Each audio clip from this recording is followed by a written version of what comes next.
Hello, everyone. Welcome back to Mediak, and I'm just going to get something right off the bat. Things are looking weird. Between the podcasters and the thumbnail of the video, things are looking a little bit different than what you guys were probably expecting out here. Because of the other three not being able to join, me and Skylar were like, you know what? We're not doing this Lego bullshit anymore. That shit is not happening. We're going to be doing something filler. We're going to be doing something fun. One Piece Red. That's what we decided on. It honestly took way better than the last two Lego movies of this series. And honestly, because they aren't here, they don't know about this, by the way, so the fans are going to find out about this first. We're no longer doing the Lego movies. I'm removing them from the schedule in their entirety. I don't want to watch them, especially. Come on, you guys knew it. I knew it. Skylar knew it. The three that aren't here knew it as well. But there was like some bad juju going on in relation to those Lego movies and the podcast. Not only are they some of the worst episodes that we have, well, I mean, performing, I should say. I think they're pretty fucking peak. In my personal opinion, I think they're great. But like, they're also stupid. Like, we don't want to watch these last two movies. It's absolute garbage. As usual, we have Skylar over there and Zach right here. That's it. We're bringing it back to basics. We're going back to the OG setup. Well, somewhat the second OG setup. It's close enough here. Skylar, why did you want to go with One Piece Red? I'm pretty sure you're the one that picked it, right? No, I just said a One Piece movie, and you said Red will work backwards. But there we go, yeah, but I mean, I don't mind doing a One Piece movie at all. You can call me a LARPer if you want. This is my first time actually watching any of the One Piece movies because I was so focused on getting caught up that I like never watched them whenever they came out. So this was my first watch of One Piece Red. And did you notice a certain voice actor in the beginning who was a fan? He was a fan in the stands. Deku? Yeah. Yes. Yeah, okay. Did you? Well, there are two things. I was going to be like, oh, did you watch it in English or in sub? Because I've watched it in both, but I watched sub so long ago, I don't remember any of the voices or anything like that. But the funny thing about that, Skylar, is I almost wrote that down. I almost was like, is this important enough for me to call out to Skylar that it's Deku? But you did, so I'm happy you pulled through on that. We love to see it. Yeah, I like heard it and I was like, is that Deku? Yeah. And then I like paused the movie, looked it up, and then I was like, that's it. I was like, if this is not Deku, I'm going to be so shocked. Yeah, it's the guy that read the internet cheater messages. Do you know about that? Yeah, that was hilarious. That is actually genuinely the funniest thing that's ever existed. Because like everyone makes fun of Deku for sounding like one of these little loser guys, and then he just like embraced the meme and read it. It was peak comedy right there. I love that shit. Real quick before we start getting into the review a little bit more, heavy spoilers. Not only is this the most recent One Piece movie, but me and Skylar are both caught up on the anime and the manga, so we're most likely going to be talking about all three of those throughout this entire thing here, especially since like this is canon. Sure. Yeah, this is canon-esque. So we're going to be talking about how like certain parts of it fits into the story and how certain parts necessarily don't. So like, if you're not at Wano, I'd say at the very least you should probably not watch this one. Just because. Yeah, we both put a little star next to one little thing I can see. Was that Big Mom by chance? That's the first thing that made me be like, okay, that's the only thing, and like not only thing, but whenever I was watching it through this time, I was like, I think that might be the only thing that stops this from being fully canon. Was that not it? Oh wait, no, I know what you're talking about now. I'm an idiot. Why did that take a second? Because I was like, how do I say this without completely giving away the point? Yeah. Yeah, we could talk about that later. Right. I don't think I want to do that one just yet. All right, Zach, hit us with your summary. Fuck, I forgot about that. So I also gotta stop swearing. 5 sentences or less. 5 sentences. Oh, damn it. I completely, for some reason, I was like, oh, we're not going to do it this time just because it's me and Skylar. Shanks' daughter is a professional worldwide singer. She has convinced the world to come to one of her concerts or at least listen to it through transponder snails. She plans to put everyone into a dream sleep so that they can live a happy and perfect life. Shanks stops it. 5 right there. I think that was pretty good.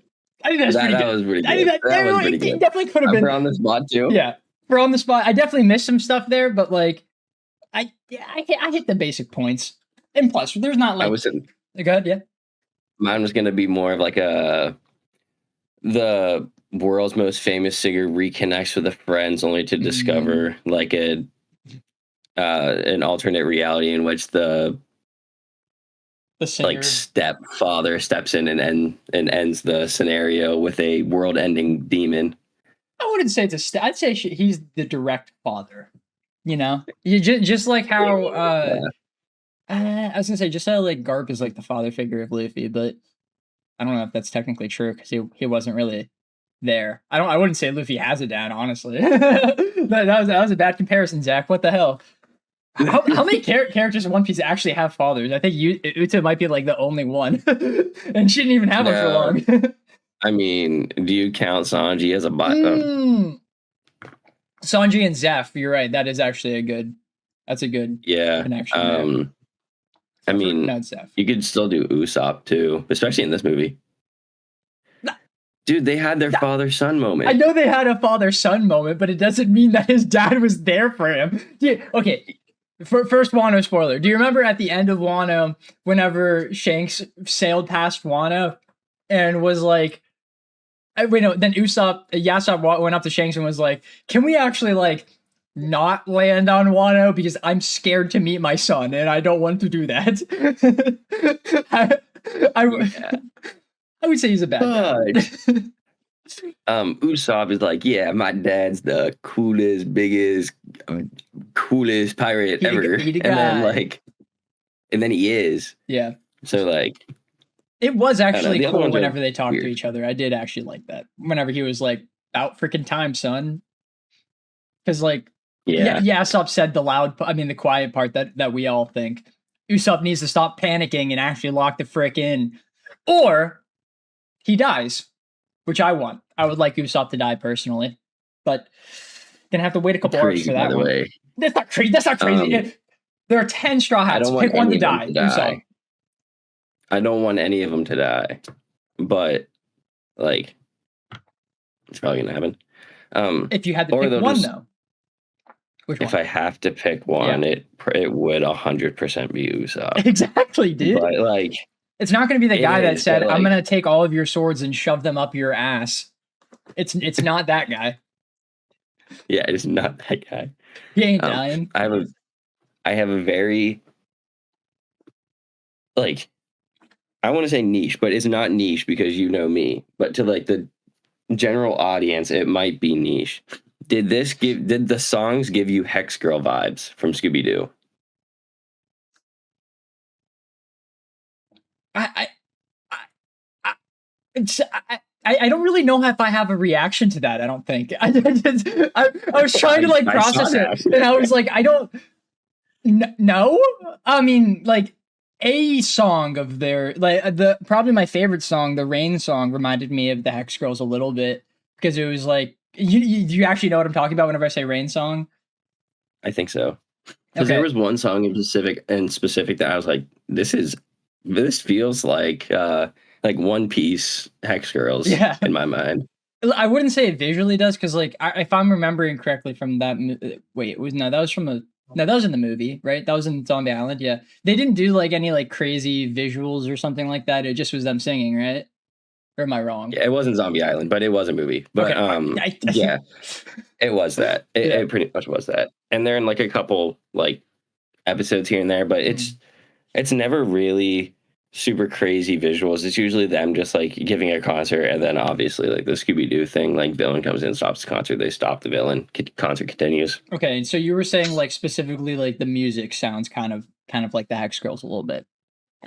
Like if you put 8-year-old Skylar down to watch this, he's probably watching this the same way he originally watched the Hex Girls. Like that's awesome. Yeah, dude, that'd be me if Nico Robin was up there singing instead of Buta, bro. Just saying, being like, oh, yeah. She was in this movie a good bit, but one complaint: should have been in the movie more. Just saying. I actually agree. Best Straw Hat. Nope, second best Straw Hat. They're tied for second best Straw Hat. I love her. Should be in every single piece. She should have her own entire spin-off that's just One Piece, but from her point of view and nothing else. That would be the best thing ever. It would make me quite happy. But that Rain song, like, for some reason, I don't know why, I don't know the words of any of the songs, or like that's the only way I could compare it, because these are the things that are kind of happening on the screen. In the real world, it was raining during the song. That's why I'm calling it the Rain song. That one sounded like kind of poppy, like Hex Girls-y. Not, I wouldn't say like whenever I watched the movie it made me think of the Hex Girls, but I'm also not you. So Yes, which is why I was like, it's a niche reference, but you know me, so it kind of makes sense. Yeah. Um, What'd you think of the music? What'd you think of it being a musical One Piece movie? Oh, I actually really liked it. Interesting. I thought it was really cool because usually it's just like, guns a-blazing type beat, and this one kind of wasn't. It was more like they had to figure out her power, because that was unbelievable in the first part, and then kind of like go through that and then stop her and then beat a big bad and then beat it again, kind of. But I liked it, and I think like doing the music made a lot of sense, especially with like the character that they set up. So. And it's kind of nice knowing not everybody just wants to be like a basic pirate, or like a navy, or like part of the sword revolutionary. Yeah. I forgot that was in a clan overall. Yeah. So it's nice not knowing everybody wants to be one of those three and like do something. So that was nice. It also was a fun way, because I'm pretty sure that Shanks doesn't actually have a musician on his crew, so it was like a fun way to fill that role without actually like filling the role, if you know what I mean. Like, we don't need to now add someone on Shanks's crew for the rest of eternity, because he's like, oh, I would never do that because my daughter is our actual music person. I like that. It's good stuff. Yeah. We talked about it being like, oop, God, sorry, what? I thought it was really nice, actually. It was like so adorable. Yeah. That she was just like there. Absolutely tragic. I do think like I don't love. We'll talk about it. We're in positives right now. We'll get into that in a little bit here. So one thing I'm going to say is a kind of positive. We're going to talk about the canonicity of this movie. So like all of the flashbacks to Windmill Island, those are canon. There's like 3 episodes of the TV show that connect into this that are Luffy and Uta as a kid. So like Uta is a character that exists in the canon. I don't know where she is. She could have these musical powers and still be on this land that she's on. But I don't know. She's just not on Shanks's crew. The rest of the movie probably didn't happen, if I were to bet. I was gonna say there's like, obviously there's the one thing that makes it like, okay, I don't know when this would happen, because when did that happen? Yeah. I need to. I'll talk about that in a second. But about that one, I remember in the sub, Luffy says like, "Oh, I did that thing again." So it takes place after Wano. However, after Wano, Luffy isn't like shocked by it. He can just do it, you know. So that was a weird scene to me. They definitely did it because this came out well before the end of Wano, so they were doing it as like a hint to that. But I honestly don't think it was. We can get into it. Because we're talking about positives right now, but we'll talk about the negatives in a little bit here. I liked seeing the doorman, Bluno. You actually took the words out of my mouth. Really? I was gonna say I actually wrote him down. I thought he was sick. I liked the whole like mix of characters that they had in this. It was nice. Like, it was like a ton of characters I normally wouldn't see together. Like Kobe's working with pirates. Yeah. And I really like Kobe. So like any extra great. Kobe is kind of awesome. We saw the 2 people from Big Mom's crew. That was kind of awesome. We saw a bunch of people from because Katakuri came in at the end too. You know? Yeah, which was sweet. Yeah, he's crazy character. Damn it, I was gonna say something else too. You said Luna. Oh, Kobe. You said Kobe. So did you like whenever Kobe took charge at the end there and Nami handed the reins over to him? I really like that. Kobe, take it away. I thought that was fun. Yeah, it was so awesome. I also like how majority of this, Luffy is like set apart from the rest of the Straw Hats, and he's with like it's Bartholomew. Yeah, Bartholomew and Bartolomeo. But I'm never gonna pronounce that correctly. Why? Bartolomeo. He's so beautiful. He's one of my mom's favorite characters for some reason. Oh my gosh, very understandable. He's so funny. Dude, his sub, like, I love his English voice actor because they just made him sound like a guy from the Bronx. Like, he literally just sounds like the Thing. But his sub, it's so. I noticed on Discord that didn't come through at all because of how loud I have that, but they got it. They got it, and it's it's so good, dude. I for some reason that bit is so funny to me. The way that he just like rolls his L, it's hilarious. I love the bit he goes like, "Hey, Mr. Luffy," like that is like, oh my goodness, it makes me laugh so hard every time. I was so happy to see him in the majority of this movie. It was fantastic. It's He's so like, great. "Hey, you're not supposed to do that." Like, Mr. Luffy, he broke the barrier at the end. You gotta stay in my barrier ball. Or something. Mr. Luffy, you need to hold that in. Love that stuff. And Law's like my goat, so the three of them together for the majority of the movie was quite fun to me. Yeah, he's just ridiculous. He's so strong. Honestly, I really like the fact that it didn't just that Uta wasn't like, I got the sing fruit. It allows me to create like that. I like that she didn't reveal it, and you kind of had to like go back through history, back through the books, back through the songs to figure out why. Yeah. And then I liked it was like, to me, it was like pretty obvious that Shanks didn't destroy the village, but it was like I was like kind of thinking maybe it would have been that one person taking care of Uta instead and be like, oh, okay. Like that, and I was like, it could also just be the Navy. Like they knew too much, and they're like, yeah, Shanks' crew, and then like that. So there's a couple different twists that I thought, but I would not have thought that it was Uta herself. Uta from the beginning, which I probably should have. I wouldn't say should have, but it was like a nice little twist, and I like how like it's the Tote Musica. Yeah, Toad Musica. I like how it like kind of like found its way to her, like on that bench. Yeah. I like it's kind of cool, and I did enjoy that more than I thought I would. And objects have power in this world, so like it makes sense, because Zoro's swords literally have sentience. So it makes sense that this music sheet that has been around for like 1,000 years would also have sentience to a degree.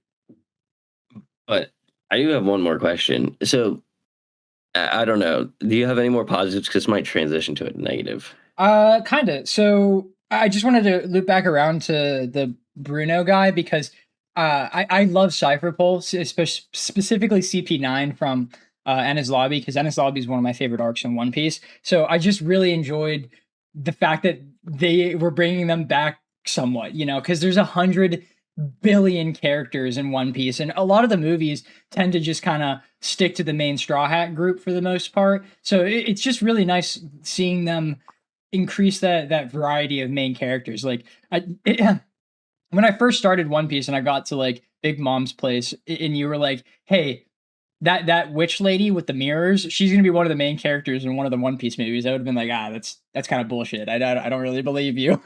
But I really like that they did that. That was kind of like even, or you could have even said that like the person who enabled Luffy to unlock Gear 2 back then was going to be a huge help in a movie in 2022 in which he already has Gear 4. Yeah. And Gear 5? Something else. Yeah. But like that Gear 2 scene is like one of my favorite scenes in the entire show. It's so good, dude. So like him seeing Luffy, it just kind of built something in me that made me be like, damn, this series is so good. I also liked them showing the elders to kind of like realize how strong that she is. Like see, this is where we're gonna start getting to the big spoilers. Yeah. Because they called The Tote Moctera? No. Tote Musica? Tote Musica. Why do I keep saying Moctera? Like Tote Musica, like the Demon King. So I see where you're going. yeah. Emu. Yeah. People would know is- of Emu at this point, so it's okay if we say that, you know? Yeah. But like we physically saw him land. um so like I know he's like the Supreme Overlord, obviously, but I don't get the vibe that they would even remotely work together because obviously they wouldn't. One is pure evil and one just wants to take over the world. They feel like two different things to me. Okay, I know what you're talking But about. yeah, like if the elders think it's that big of an issue, why didn't they do what they did on Egghead and kind of like end it immediately? Right. Because I feel like that would upset Emu a lot. Maybe it's a little bit different because like the Luffy fruit, the God fruit, is kind of there specifically to thwart Emu's plans. So they just wanted to make sure that stopped. While Top Musica just kind of was gonna kill like a couple million people, and Emu's like, they'll come back. They'll come back. Well, we can rebuild. Maybe. Well, it wasn't the main reason for the main reason that the elders showed up because of wow, I am blanking on the name so hard. It's literally the genius. Vegapunk? They wanted to make sure that Vegapunk. Yeah, oh my goodness. Vegapunk died. Yeah, because he was an exposed. Yeah. But well, and I feel like I don't think they knew about the video that Vegapunk had set up whenever they came in. I'm pretty sure it was a mix between like just wanting to blow up the entire island. I think they wanted to kill Vegapunk about that instead of just like making sure the message doesn't get out there. Little did they know that's what did it. Fucking idiots. But I feel like even like Saint Saturn, like mentioning like that if this gets too out of hand, like I'm gonna have to step in. But at the same time, I don't know if that's an island they wanted destroyed or not. Because I feel like that's like a main pull. Like if they deem it dangerous to their plan, they end it. So I don't know how Top Musica and Emu's plan work comparison because obviously they want Luffy dead. Yeah. So like if they're like, hey, if anybody can do it, maybe this guy can. Yeah. The real answer is it most likely doesn't connect into the to the plan. Yeah. So I'm assuming that's not why, but they were mentioning how dangerous she was from like the beginning. I feel like that might have caused some action because the most dangerous thing that could happen did happen, and they left it to a ragtag team of pirates to fix it. And Rob Lucci was just kind of there. Wait, was Rob there? He was with the elders. Oh, okay. Sorry, I didn't specify that very well. No, I was like, I couldn't remember. Because I know Rob's in some of the other movies. I didn't know if he was also in that one. Very, very literally sits with the elders in the beginning as they're talking about it's dangerous. I think he set up like the thing for them to see. Yeah. That's it. Crazy that he has that kind of power now, that he could just do that. Good for him. Moving up in the world. Love that guy. Is it? It's up in a certain aspect of the world. It depends on where you want to move. Yes. Yeah. All right. Do we want to get to the big one or some negatives? We can save the big one for the end, I guess, just because I think that's a little bit of a negative. What do you think of the Chibi Sunny? I think this might be a good transition, depending on if you like it or not. I thought it was really cute, if I'm going to be honest. But it kind of gave me like they need a chopper vibes. Yeah, so that's what I felt too. I didn't like it for what I thought it was, but I don't hate the idea, again, because this is a world in which objects actually have souls. Yeah. And like that. So like it being turned into a chibi and having its own kind of... Actually, no, I do mind it. It did not have a soul. Exactly. That's what I was going to say. It didn't talk at all. Yeah. It just said Sunny. Yeah, I it did just not had like Sunny, it. and it kind of just like walked around. It had hated legitimately. I don't even know if it was aware of itself. No, And I feel like that is not it's very not the One Piece Sunny. of One Piece. It's not the Sunny at Everything is. all. I feel like everything is almost hyper aware of itself, Hmm. and it was not. Everything at least has somewhat basic communication skills that I've seen. I I totally think agree. Zoro's swords have said more words than the Sunny as a chibi. The Mary literally had like an almost physical embodiment of itself that repaired the ship at the Yeah, beginning. Like oh dude, that bothered me the it first time I literally had watched a this movie. send-off. It literally made me bawl my eyes Yeah, out. dude. And And if like, this Sunny what is died, this? if Chibi Sunny died, bro, I'd be cheering. I'd be like, yes, let's go. I probably wouldn't be cheering, but I'd be like, ah. Kidding, yeah. I didn't hate him that much, but in my head, I was like, this is a marketable plushie, and that's the only reason we made that. I hate it. I hate it so much. I can't believe you. Like, originally at the beginning, I didn't have an issue with it, and then you told me, and I was like, oh yeah, it was like kind of cute, and then I instantly hated it. Yeah. The second I thought about it, I was like, no, this is horrible. That was amazing, by the Yeah. way. Like I just asked the question, and you convinced yourself out of liking it. That was quite enjoyable. But yeah, I'm not a fan literally of it. like the music notes have Top Musica, Top Musica, which is the Demon King, which Yeah. obviously like huge personality in that. It makes sense that it found its way to her. Maybe it doesn't say anything. Again, it's a sheet. It wasn't turned into a chibi. It spoke to Uta in a way that was like, sing the song. Yeah. And the Sunny was literally turned into something it can say, and it only says itself. And we know that ships have souls, like the Mary. So I feel like it should have been communicating. Yeah. It was made by Frankie too. Like Frankie put his heart and soul into that shit. Though I do like one line related to the Sunny where Frankie goes, "Yo, what are the mods on this thing?" Whenever he sees the chibi version. Yeah, Frankie was very funny in this movie. He was so good, dude. Anytime he farted, he just always went, "Oh, sorry," and I thought that was hilarious. I was just about to ask you about that because usually you hate fart humor, but that one was really funny. It was that one was hilarious. well done. I do hate fart humor, but Frankie is an exception. He is the sole exception. I also like the one where they're like collapsing I think it was the library is like collapsing in, or something is collapsing in, and they goes, "Who did that?" And he goes, "Super sorry."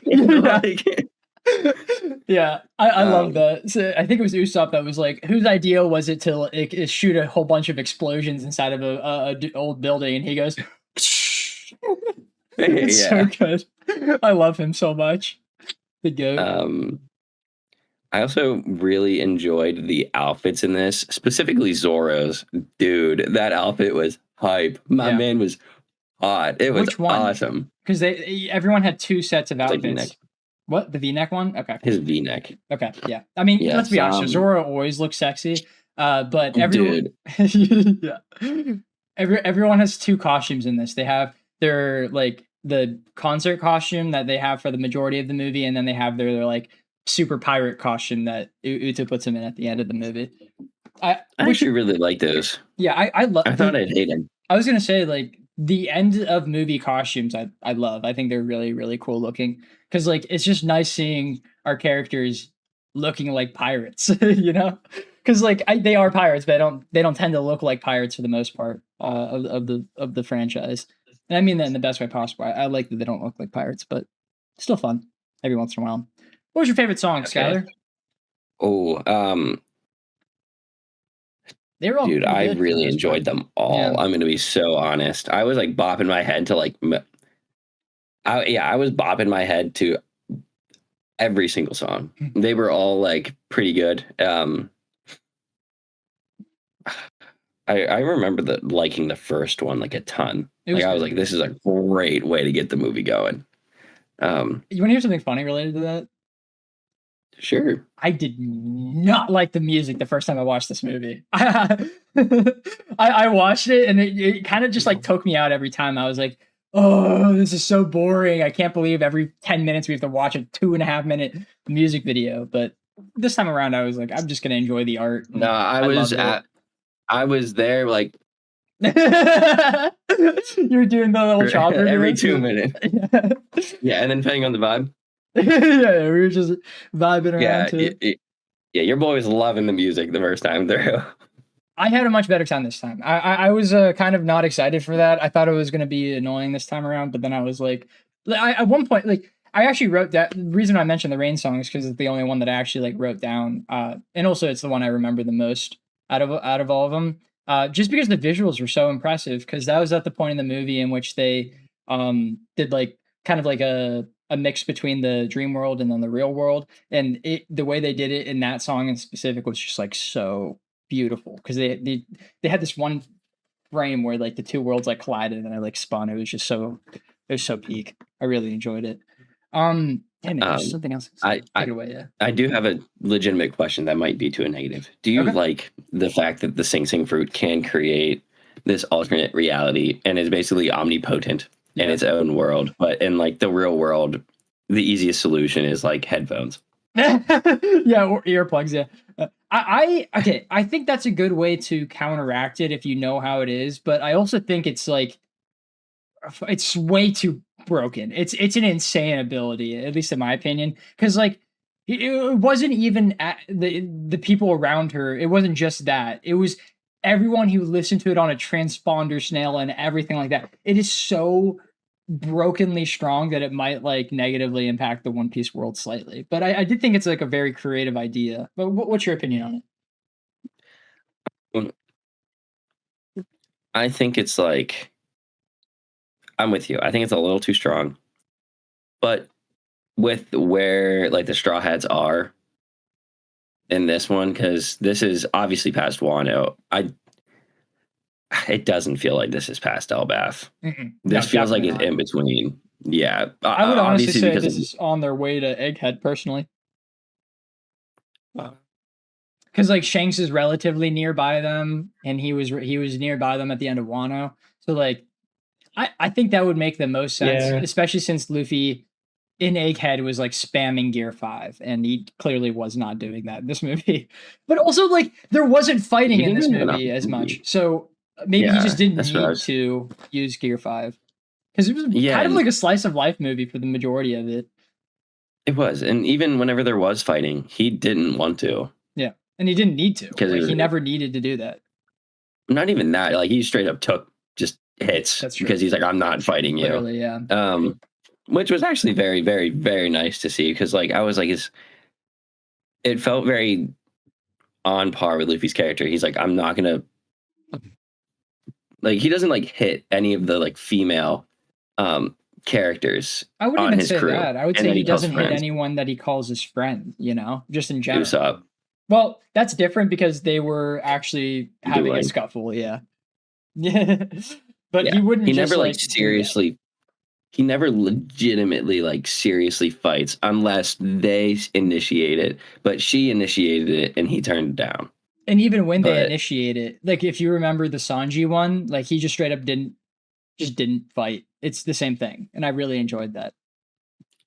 So he clearly has it. So if Luffy also had to sacrifice one member, apparently it's also Usopp, because that's the only one he legitimately fought. Yeah, that's true. Yeah, Sanji was like kicking the shit out of Luffy, and Luffy didn't do a thing about it. But then Usopp punches him like twice, and Luffy's just gonna fucking just ream into him. Yeah, love it. Where am I going with this? I don't know, bro. I'm sorry, I distracted you there. No, it was me. Did you notice any of the... So, okay. The filler movie was going to be One Piece, because you said that and like something clicked in my brain and I was like, that's 100% right. But it was going to be either this or One Piece Stampede, because I hate the end of Stampede. But then I was like, we'll get to Stampede eventually. I guarantee we're going to have another filler movie sometime down the line. Stampede has like the worst use of gross CG mixed in with the 2D stuff I've ever seen in a movie. And that's exciting. I know, it's amazing. And they didn't do that in this one. Like I actually thought Top Musica looked really, really great. And also Uta. What? And Uta. She was 3D for a decent portion every time she sung. I'm happy I was going to ask you if you even noticed it, because I thought that for the most part the CG wasn't the worst thing. There were like some parts in which I was like, that didn't look all that great.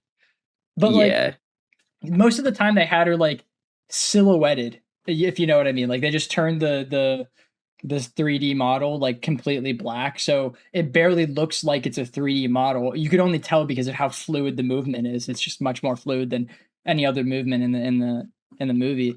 But it really wasn't that bad for the most part. I think. Like I'm confused on my opinion on it because I still don't like it. It could have been worse. So this is usually like a thing that like obviously everybody can pick this out very good because it very distinctly is different than everything else on the screen. And I'm like usually heavily against it because I'm like, you have everything else done. Why are we doing one thing here? Like, I'm fine if you sacrifice some of the fans like dance for like a fully animated scene. Yeah. But this one it actually was pretty good, I'd say, for the most part, especially during the concerts. Like, I don't remember ever thinking this is like gross looking. I feel like it blended in well. It kind of made sense. It kind of gave it like almost like more like life to the songs because it was able to be like move around, more fluid, more danced out. It didn't feel like that. Like it was able to be like fleshed out more because they were able to use the CG model instead of animating it. Which interesting. I liked. You said top music. I'm gonna be so honest. I don't know if I remember top music. No, I said being top musical wasn't CG. I was saying it's very impressive that they didn't do that because that's what they did in Stampede. They were like, "Oh, how do we make this big villain look good? Oh, let's make him CG," and they didn't do that with this movie, which I loved. Oh, I'm so glad. I thought I was just wasn't gonna realize that it was, and I was like, how did I not see that? But at the same time, it was completely black background. Yeah. Right. Yeah. Which that might have been why they were able to. That's probably because they didn't have to animate the background at all, basically. Just make it like nothing, and then the background artist will fill it in with sparkles and color. Yeah. Which that definitely helps. But I mean, I don't really care. You know what? I'm just gonna lay you with some big news. I don't think I like the look of Top Musica. I don't like it. I didn't like it either. I thought it looked weird. It was too much. There's so much going on with it. I thought that it was a little. It had a top hat, right? Like it had a little top hat and a big cloak. Kind of looked like it. Maybe I'm wrong. What am I thinking of here? Here, I think you are wrong. I think you're thinking of a game. I think you're right. Like, but no, yeah, it is a hat. Really? Yeah, it is a hat. I'm gonna be so honest. I remember like the parts. Oh, it's not focusing on it. I can look it up. It's just not gonna do it. Oh, wrong one. Oh yeah. You're right. He has a hat. He has a hat and a little cloak guy. Yeah, I mean. Yeah, no, you were right. I was very wrong.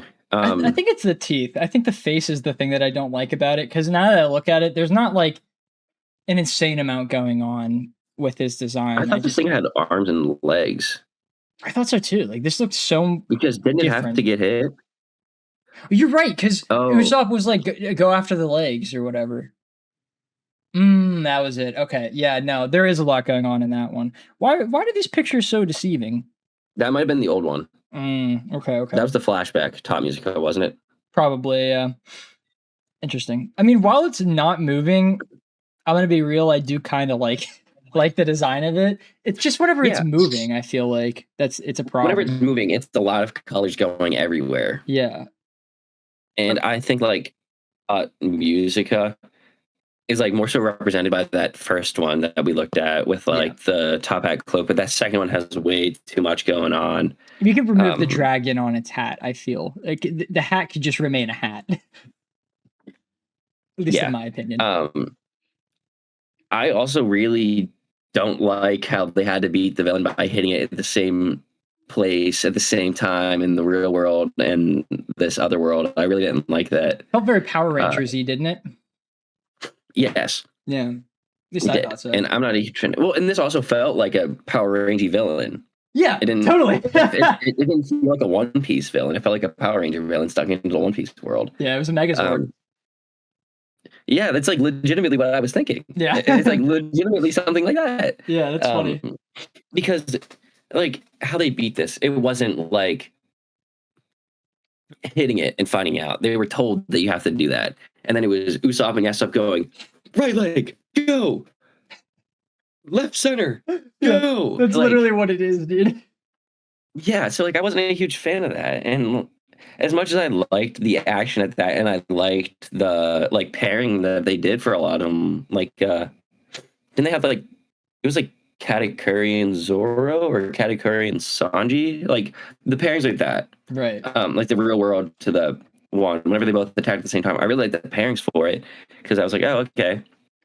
Like I can see what they're doing here. And the Shanks Luffy one, obviously peak. Yeah. Obviously. The animation in that was so good. I'm a big fan of whenever they make the lines darker. So it's like darker and thicker. For some reason that just like makes the art just 10 times better. For some reason, I don't know. Yeah, but like I wish that there was like a different way. Like I wish maybe whenever Top Musica came out, he like combined the two worlds and like they saw each other. I think they had to not do that. Like Luffy, they had to not do that because it'd be too easy. Well, Luffy and Shanks can't meet until the end. That's something that Oda is like very hard about. That is very true. Yeah, so that wasn't going to happen, sadly. I mean, I think that something close to that could happen. Like maybe they just had to beat them in both worlds instead of having it be like, oh, we have to hit both of them at the same time at the same place. And then just so happens that Luffy and Shanks and put the final blow on it at the same time, you know. Like I think that's fine enough. Not saying it's better. I don't know. I mean, when it comes down to it, all these One Piece villains, you've got to beat them by hitting them really hard. So yeah, I mean, it does. And like it is very, very, very important that both Shanks and Luffy were there for the final villain. So it's a really tough spot to like change anything because again, they cannot meet. Do you have a problem with how little Shanks is in this movie for it being called Red? No. Okay. A lot of people I feel like Red isn't in relation to him. I feel like it's in relation to Yuta. Oh, it's definitely in relation to Shanks. The marketing of this the marketing of this movie was like very Shanks heavy, and people when the first came out were very upset because he's not in it a whole lot. I don't mind. But I feel like it's Uta's anger towards Shanks. That's why it's Red. Yeah, I mean, it's like Jaws or Godzilla. Like, the movie doesn't follow them in their specific, but the movie is about them in their entirety, if that makes sense. Yeah, it does. I also think if he was there for, like, the entire thing, it would have been solved in 30 minutes. Also, where's the hype, you know? Like, you got to have that moment of him showing up at the end there. That was dope as fuck. Yeah, that was sick. Yeah. I was a huge fan of that, like, whole end bit with the like red hair pirates in the real life. Yeah, it was so good. With like the Navy there too, and Kuzan and I forget. Fujitora. Oh yeah, Fujitora. Yeah, you actually nailed that. Nice job. No, I said actually. Damn, that was such an asshole move. Like, Skylar, you actually got that right, dude. No, I mean, you actively saw me trying to remember a name from One Piece. That's not an easy task. That is very true. And these names are like, I mean, we're English speakers, so obviously we're going to have problems with stuff like this because we're stupid idiots. But like I guess I had that reaction because you kept saying like, no, I'm for real. I don't know how I pulled that. What's the word that you were saying instead of musica for Top Musica? That's what my brain was like. I thought you were gonna do one of those, you know, but you nailed it. No, I did too, and then I was like Fujitora, and I was like, oh, that sounds like kind of right. I killed it. Yeah, but. I actually don't know how much I like him in this movie. I feel like he's a very just he didn't need to be Navy soldier, and he kind of did the most unjust thing. I like him a lot. I like Fujitora. I like him too. Yeah, he's like top 3, if not like top 1 Marine. No, he's top 3. Garp is number 1. Like that can't. Yeah, a Garp, Kobe.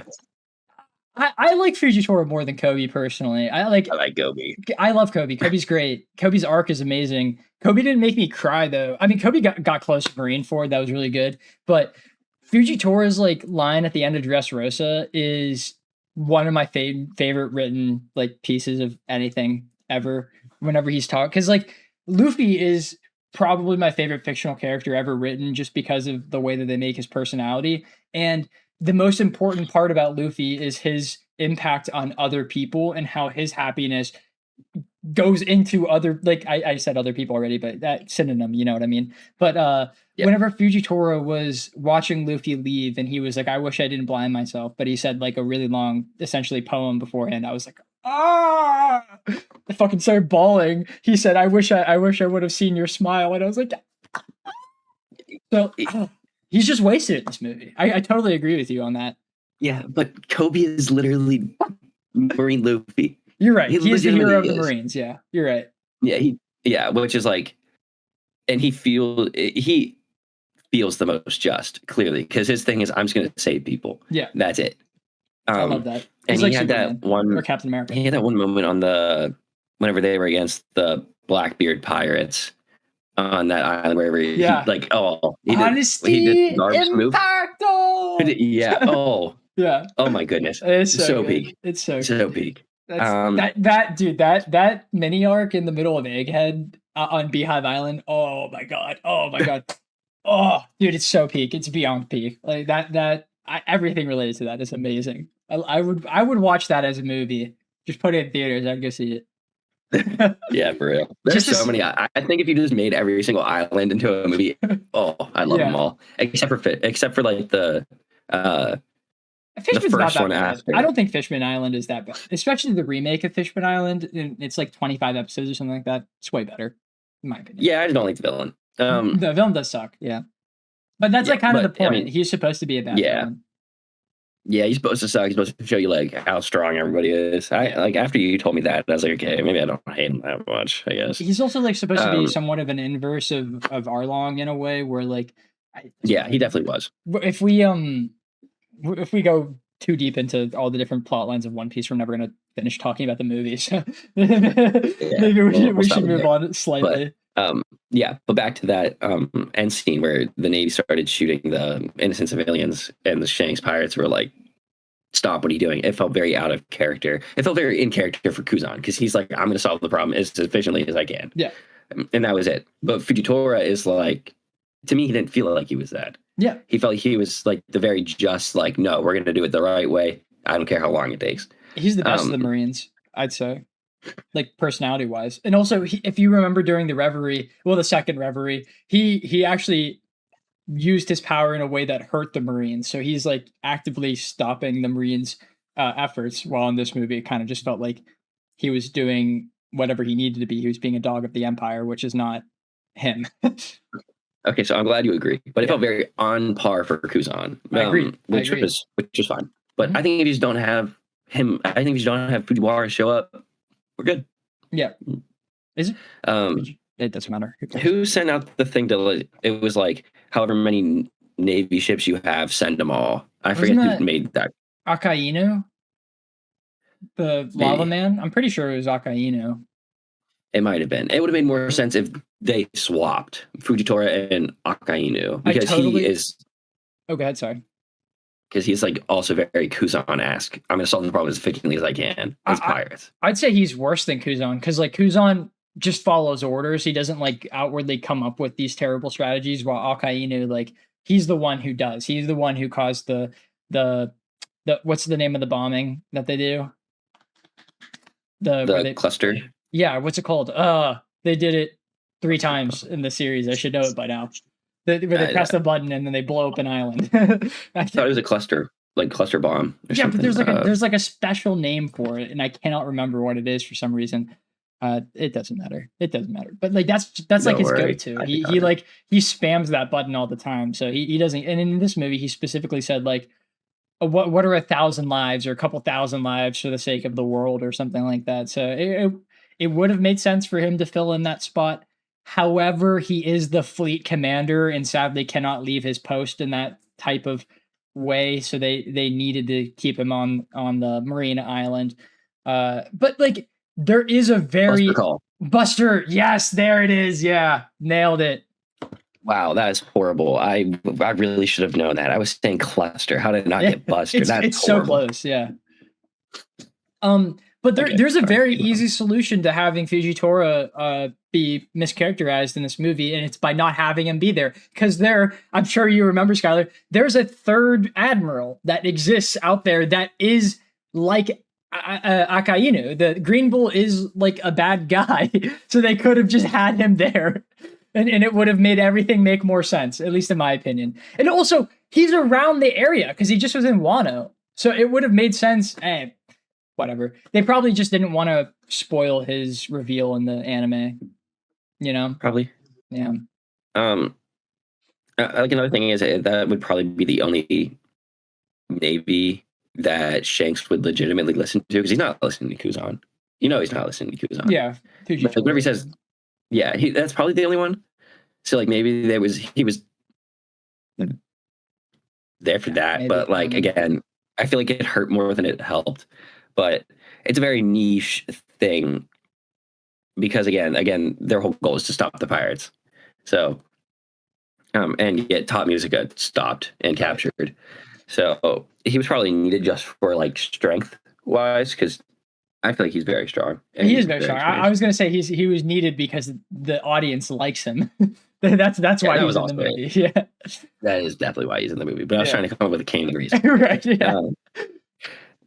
Big Mom should have been dead, right? She should be dead at this point in the series. I don't know why she's in this movie. Because an easy solution, not have her in the movie at all. Because her family, she's not in the movie except for that one scene. So I don't see why they did that. But hey, whatever. I don't know. This movie feels like it's like made to like not let you know where it's at. And as much as I like that, because it's kind of like put it where you think it's best. Yeah. Whether you think like, because you said it was the sub that he says, "Oh, I did that thing again," right? Yeah. I don't remember. He did not say that in the dub. No.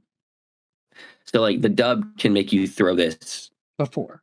Like like before Wano, like with like maybe like right before or like right after Big Mom before Wano, and like it's like a hint, like like he tapped into this to try and end it and save his friend. Or it's also a dream world, you know, so like it could have connected with those powers in some way. Yeah, or I don't know if it would even be possible at this point, but like Uta doing something kind of like, do you know how Bonnie is like if you can imagine it, you can kind of do it. Yeah. That is Luffy's power. No, Uta would have no way of knowing Nika exists. No, I'm not.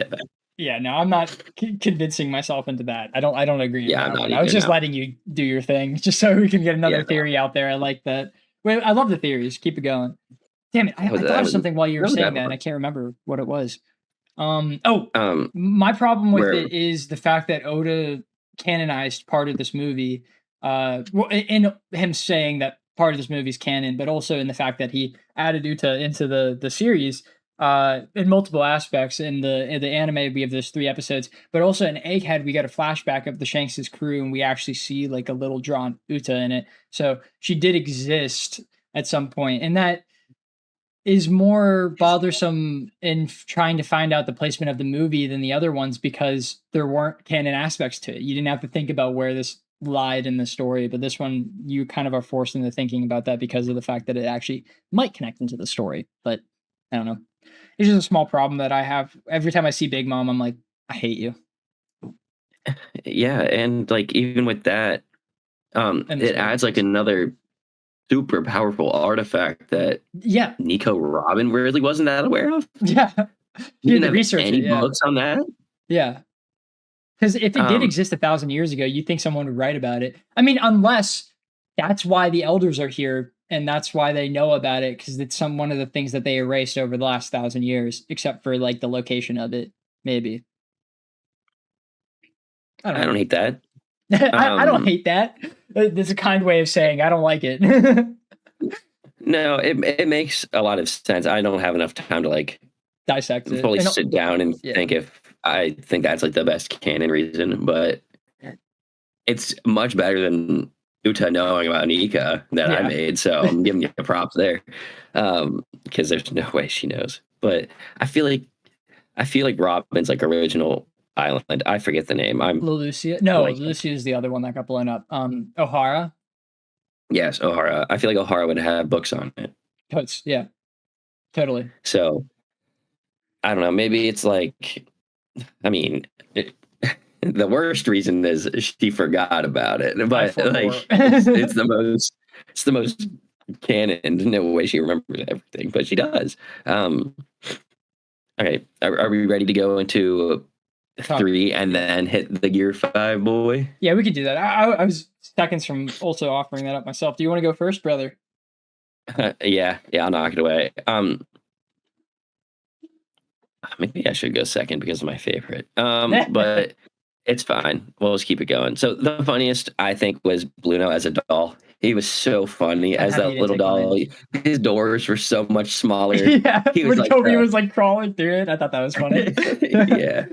I like that one, and it's like hey, did something happen to Bluno? And he goes, yes. Yeah.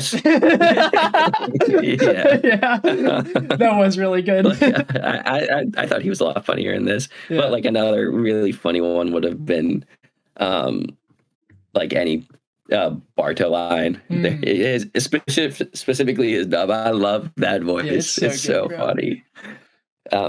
My least favorite is I don't like the reasoning that they came up with Uta hating Shanks because Shanks lied about who attacked, and then they were like, "No, don't make it the Navy. Just make it me. I'm just gonna make her hate her. I'm just gonna make her hate me for the rest of her life."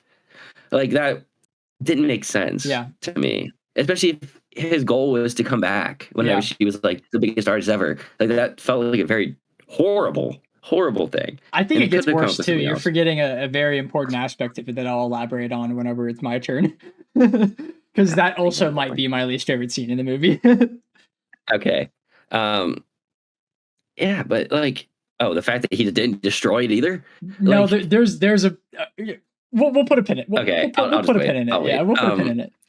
Yeah, but like I thought that was handled so dumb. I really liked how he was like she's like a huge artist. Like she needs, like, this is what she wants. This is what she should get. This is the best in the world.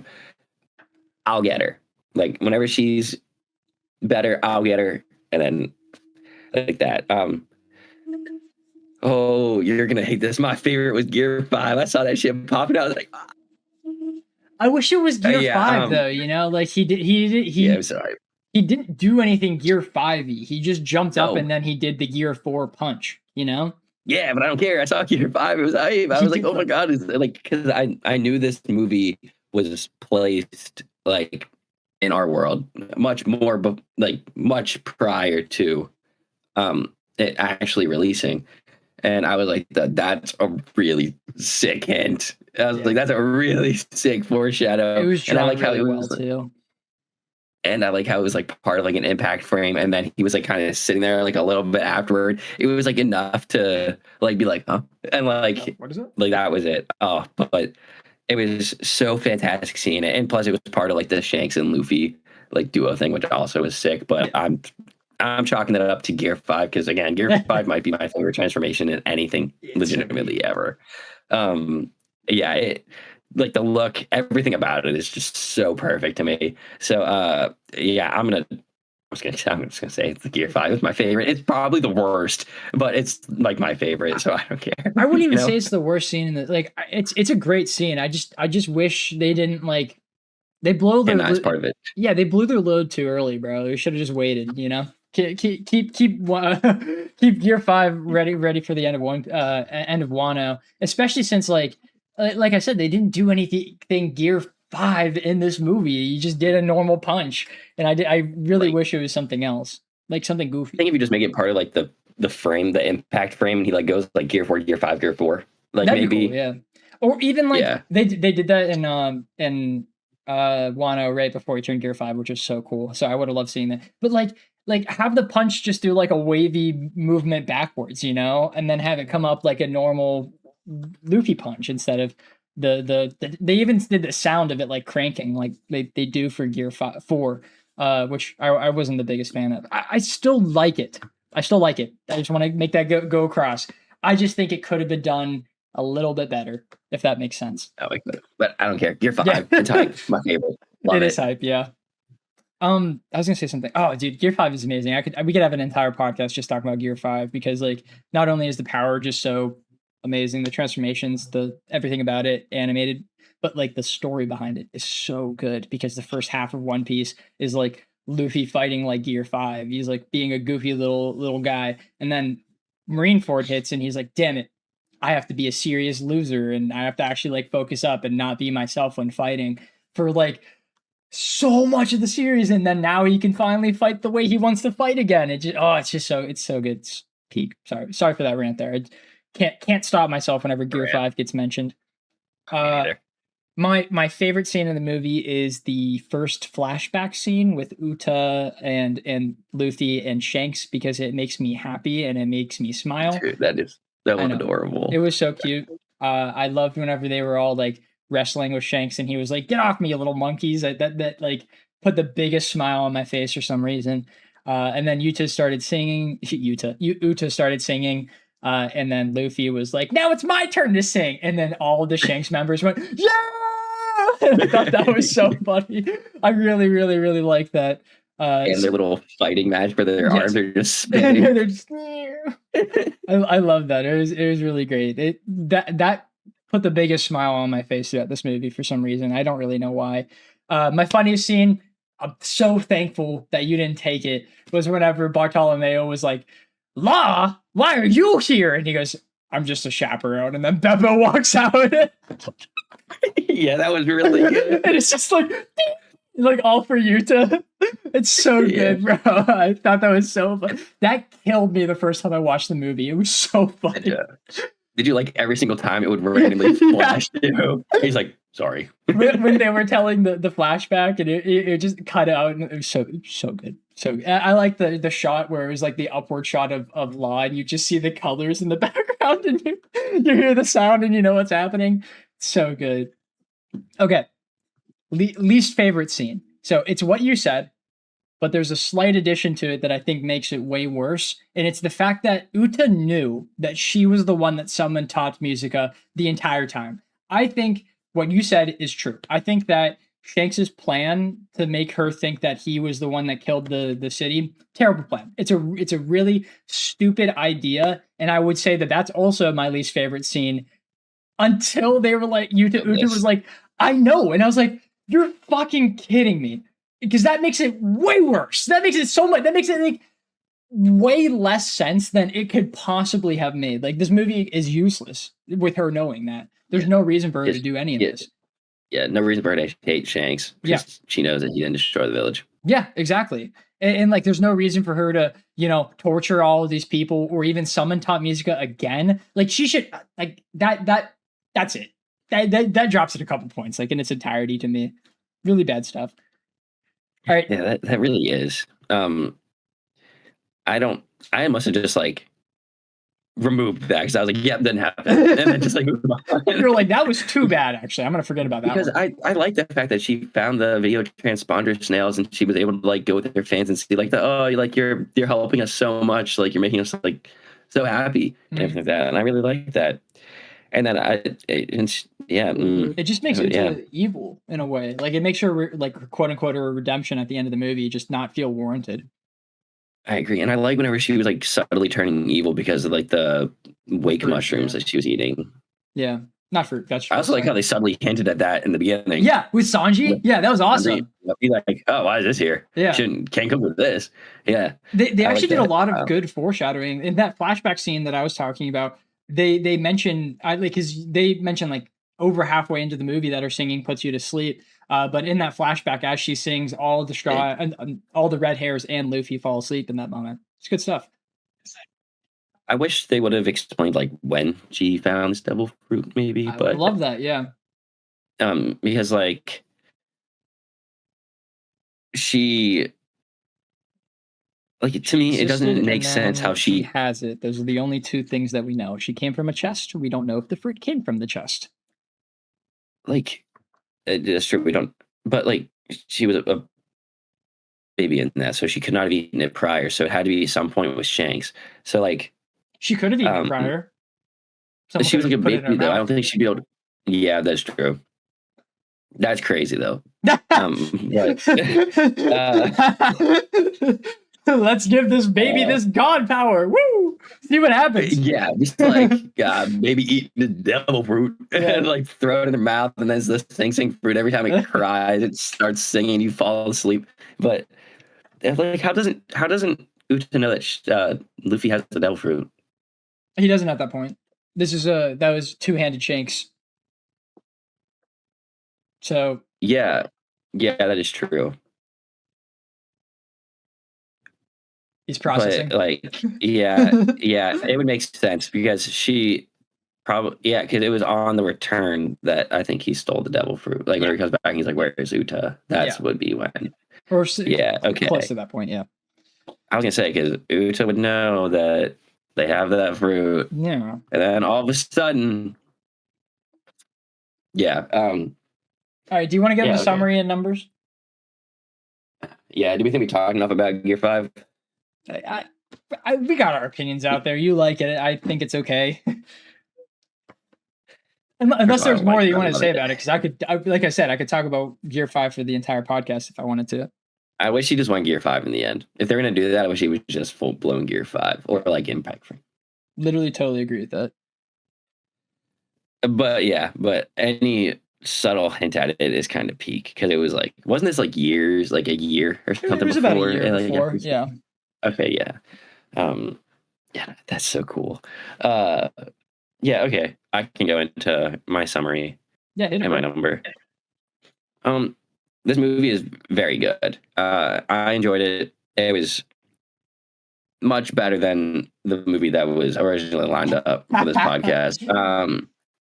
The original movie, I was like dreading watching it. It's like the one where, how Zach compared it to being homework essentially for us. It's like, oh, I have to do this now. It's due tomorrow morning. Kind of got to do it. I was pushing that one off a lot. And then whenever we were trying to schedule and me and Zach were like, it's only us. I forget who initiated the text. I don't know if it was me or you, but we were thinking the same exact thing at the same time. We're like, we're not doing this. We're going to swap it. Let's do something we want to watch. And I watched it minutes after we decided. Really? Yeah, literally minutes. I stopped whatever I was doing and I was like, I'm watching this because I want to watch it. Yeah, and it didn't disappoint at all. It was so good. I really liked the music the first time through. I didn't think the CG was super gross in any of them. I liked the costume changes, like the little niche references. There was some stuff obviously I didn't like.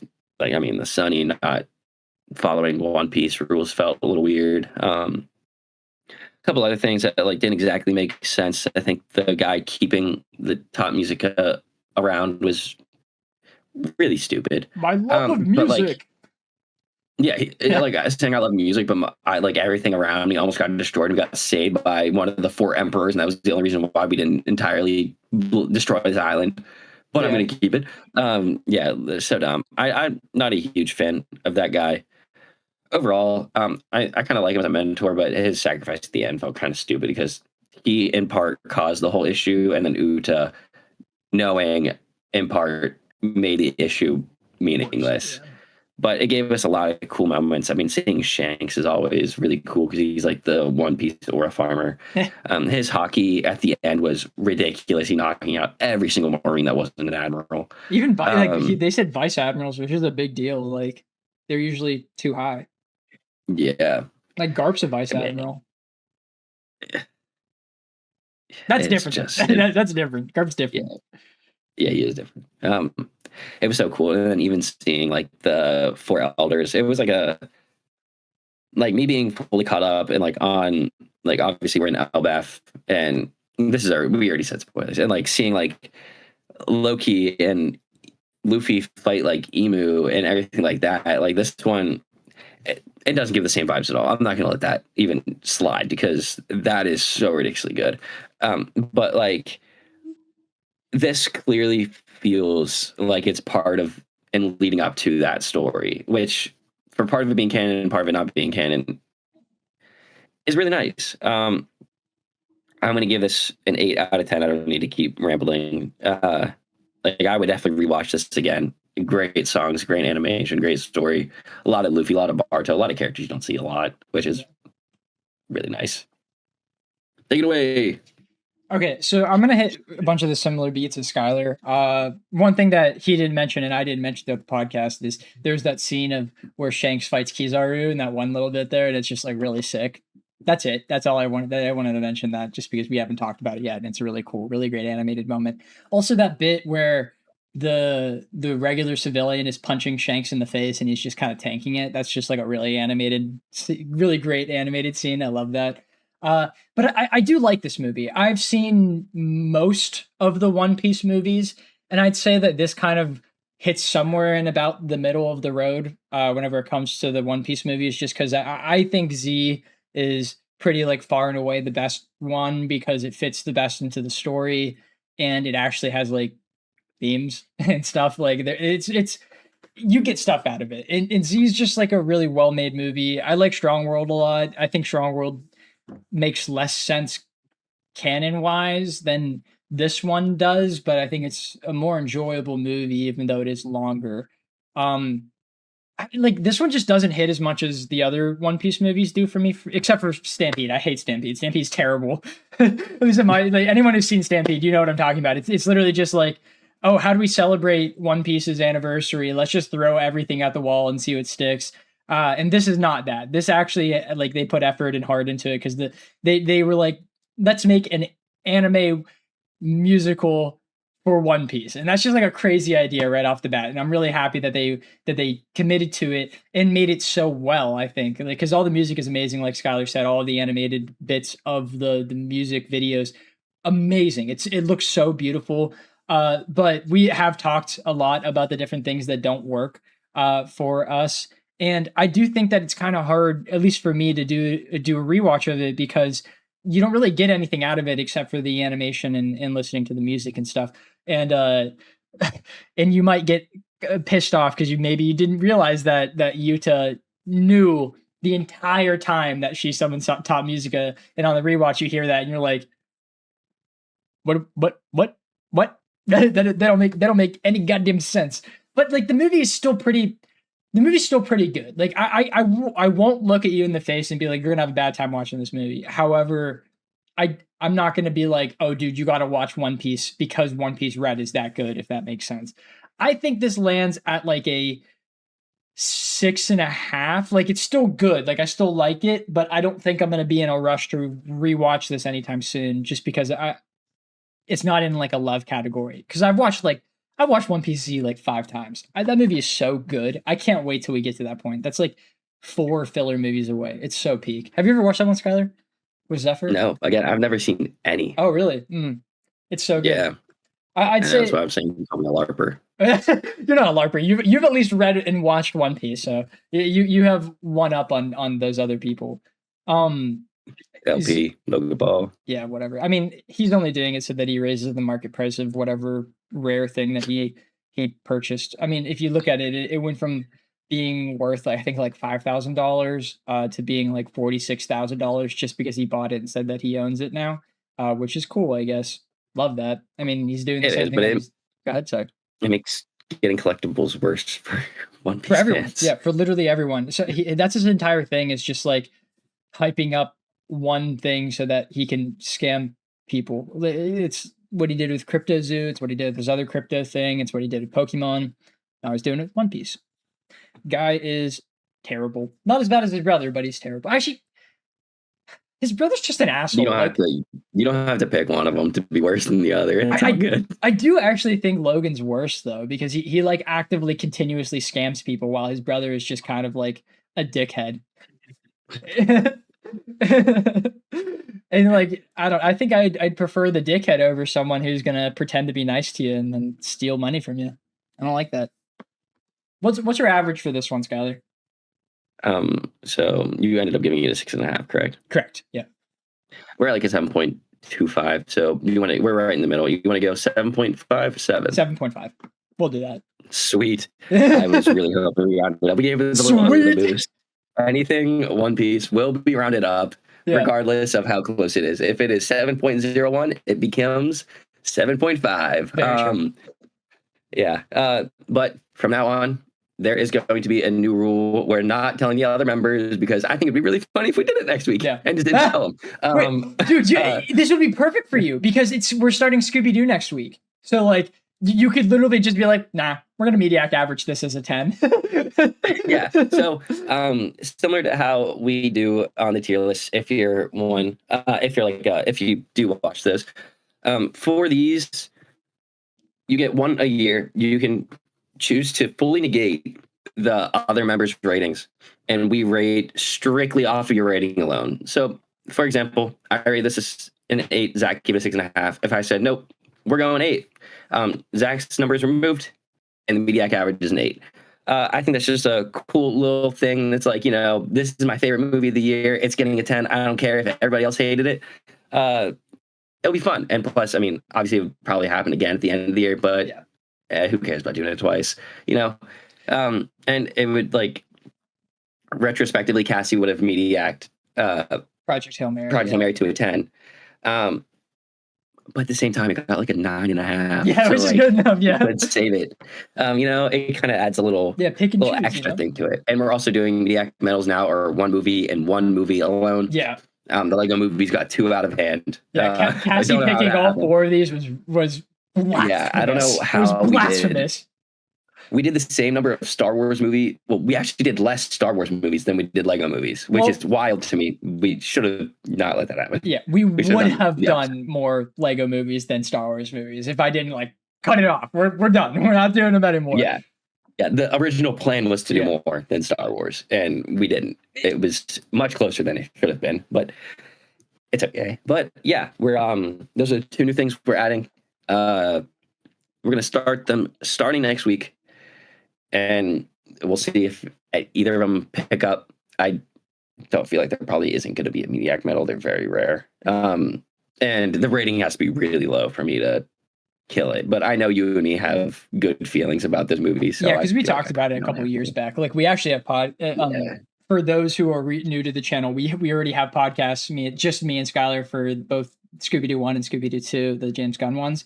But it's basically a completely different season of the podcast at this point. So, and we have more casters. I wanted to hear their opinions on it. Also, if I remember correctly, I was doing homework while I watched the Scooby-Doo movies last time I watched them, so I should probably lock in and give a better review for them. So I didn't mind redoing those ones at all. I mean, I'm always down. Yeah, I mean, Skylar, yeah, so I'm completely fine. But yeah, well, we'll see if we end up using any of them. It'd be really funny if none of them just watch us, because I'm not going to clip this part either. Yeah. So this isn't going to be honest. So they actually have to watch it to understand what's going on. That makes it so much better. So just a little sneak peek. Comment down below if you think any of them are going to know. And if we should just do it anyway. Just Mediac average, whatever we want. Just let's say I give it a 10 next week. Everybody else gives it a 4. If I just do it anyway. That'd be so funny. Keep going, sorry. Do it. Yeah, I'd be it was in last episode. It's canon now. Yeah. Yeah. Imagine everyone being like you're 10, everyone says 2 or 3, and you go, all right, time for the Mediac average. It's a 10. And they're just you're not soft there, sir. Yeah. I think it'd be really funny. So again, we did talk about this movie much more than we originally intended. I genuinely, But comment down below if you think I should just do it just because. Just throw them off. Make a little funny reaction next week. I think it would be.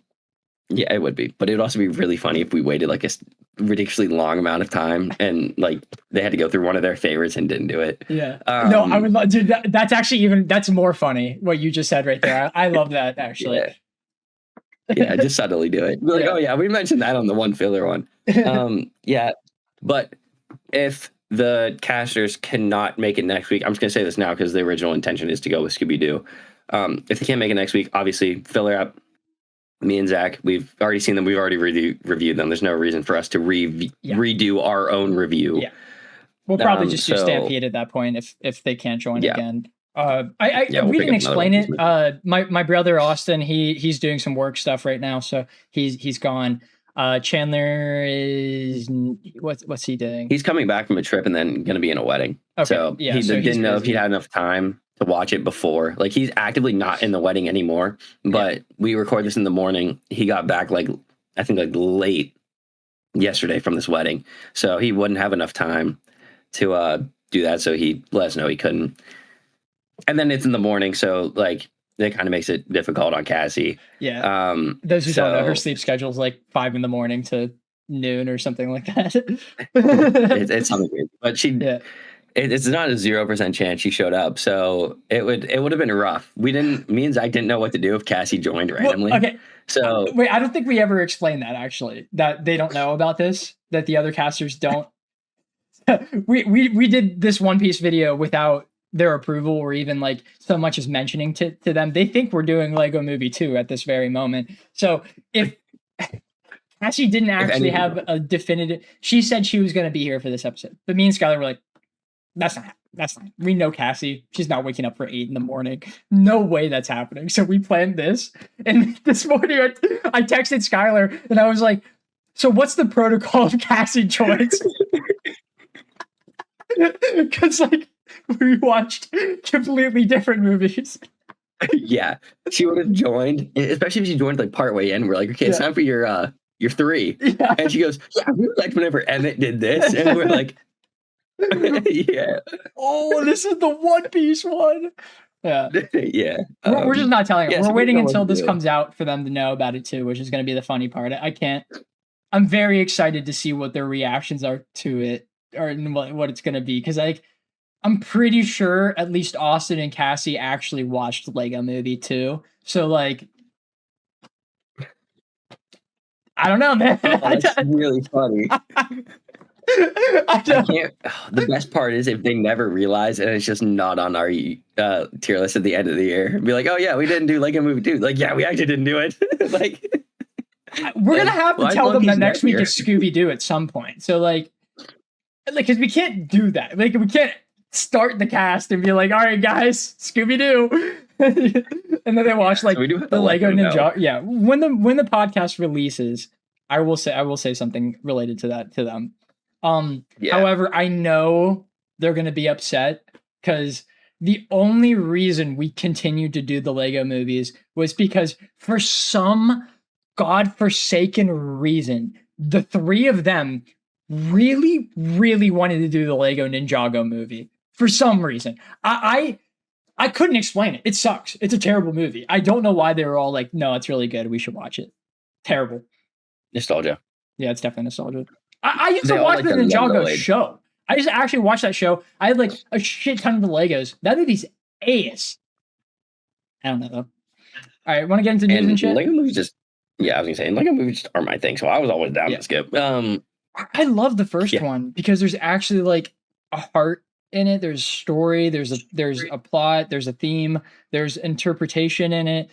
Lego Batman movie is really funny. That's kind of like the only compliment I can give it, other than the animation being amazing. But these other 2 movies have almost no redeeming factors to them, other than like their brain rot. That's it. That's the movie. Whatever. Sorry, Lego movie complaint aside. We're getting a new Planet of the Apes movie. It's not like a sequel to Kingdom of the Planet of the Apes. It's a completely different story. I don't remember if they said Kingdom of the Planet of the Apes is going to be its own trilogy or whatever, but this is like considered a spinoff of that movie. Excuse me. It's being directed. Doesn't look like it's going to be written by this guy, but it's being directed by Matt Shackman, who you know him from Fantastic Four: The First Steps. He did that movie, and he also wrote and directed the majority of Always Sunny in Philadelphia episodes. So I don't know what.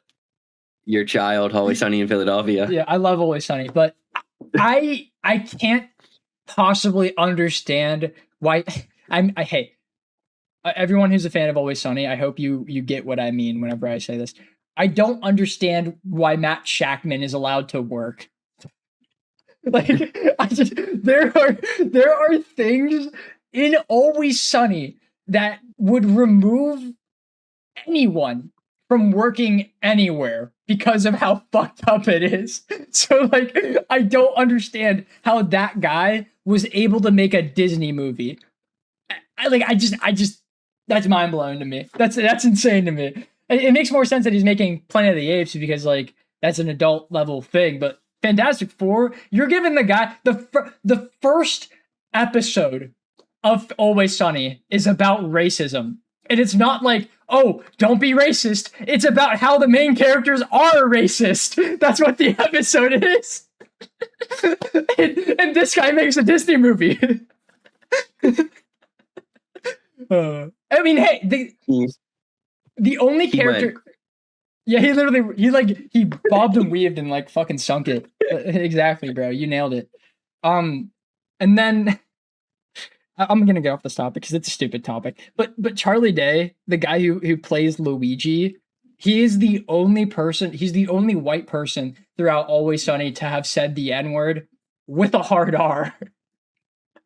And he is Luigi. How did that happen? Why did they let this happen? I don't know. That's really funny. I know, man.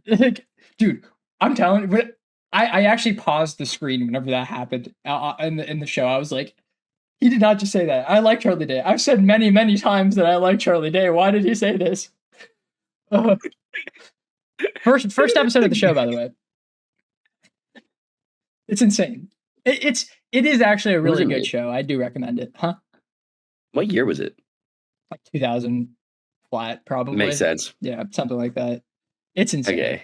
That first season is so wild that it's not that. The entire show is so wild. Like the implication bit is one, insanely funny, but two, like that doesn't work anywhere else but Always Sunny, like at all. I don't know if you know the implication, but it's like they were getting a boat and Dennis was explaining to Mac how he can get women to sleep with him, and it's by just bringing him onto the boat and then putting him out into the middle of the ocean. And he's like, now whenever you ask them, they will say yes because of the implication. And then Mac's like, well, what do you mean by that? And Dennis is like, we're alone. We're out in the middle of the ocean. Anything could happen, but it won't. But they're going to think it will because of the implication. And he's like, you can't do that. You can't say that. But it's whatever. The show's insane. It's actually crazy. Next news. We got an official release date for the TV show Vision Quest, which is the third show in the trilogy of, I don't know what it's called, like the Wanda Maximoff Vision stuff. Like WandaVision was the first one, Agatha All Along was the second one, and then Vision Quest is the third one. So if you're really interested in that trilogy of TV shows, then this is going to be very exciting to you. Yep. I got a piece of news for you. Yeah. Did you see that the regular show Lost tapes have officially started airing? Yeah, I saw that came out, and I saw that it's pretty good. I've heard actually. It's in my what we watched in. So do you want me to say it now or then? No, you can say it later. But the reviews I saw were it's insanely unnecessary. But they're not. It's as good as before the final season, which it gives me hope. But I probably still won't watch it because I just don't care. Huh? Well, I don't think they're streaming anywhere. I think they're cable exclusive. I don't think they're on HBO Max or anything. I'll fact check that in the meantime. But so you had to watch this shit live. Kinda. We kind of have like an exclusion to it. Oh, did you use the cable box thing?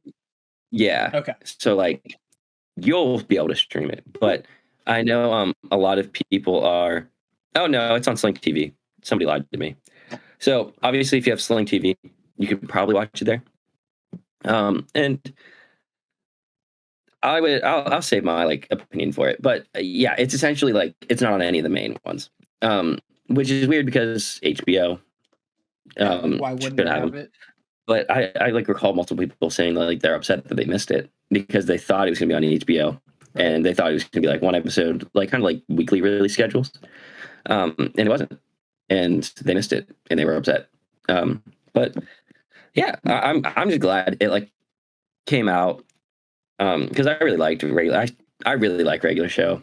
it's up there as one of my favorites. So getting like just like episode, because it wasn't the whole thing of it. It's just episodes they made and just didn't release. Yeah. And I like that. That's what they're saying. It's not. That's not. Yeah, that's what they're saying. Yeah, I was like, that's not what it. What actually happened was the maker of the show, he just needed work, and they were like, oh, this is an easy hit for him because he had like a couple other shows afterwards, but he went on like a rant talking about how animation works nowadays, where you have to like pop out an entire season for it to be accepted, and then if it doesn't immediately become a hit, they just drop it. And he was complaining about that and was like, I have a guaranteed hit, I'm just gonna do that.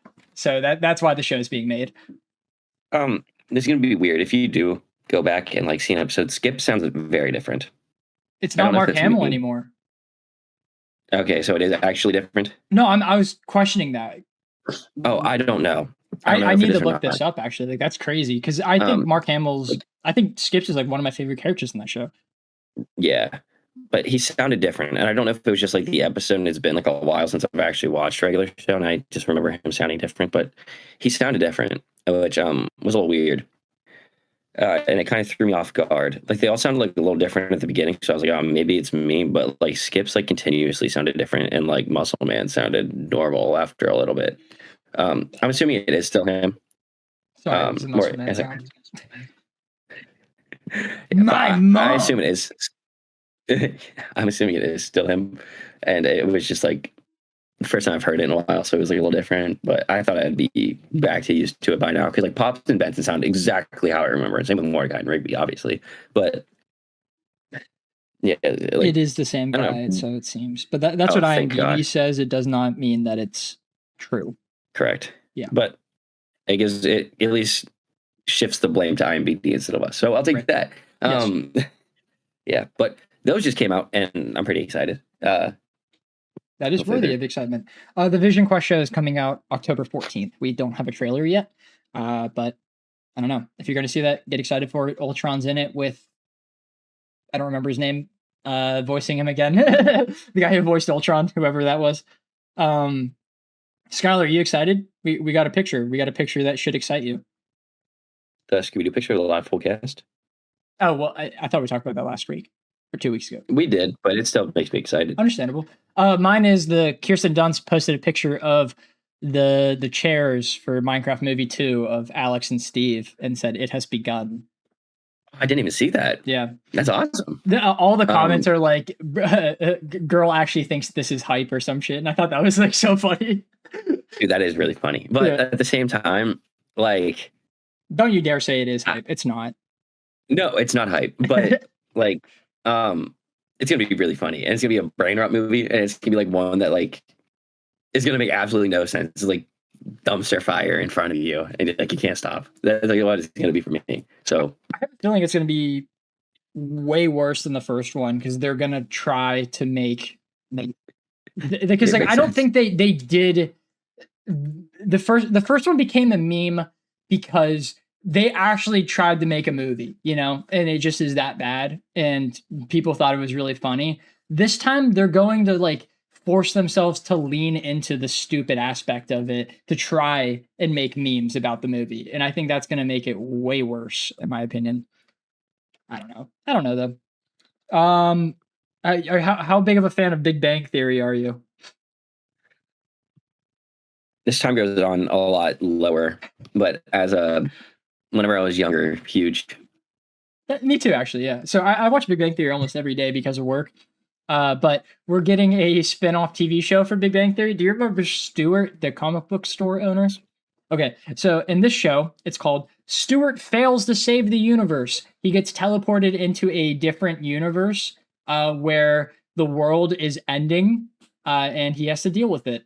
That's what the show's about.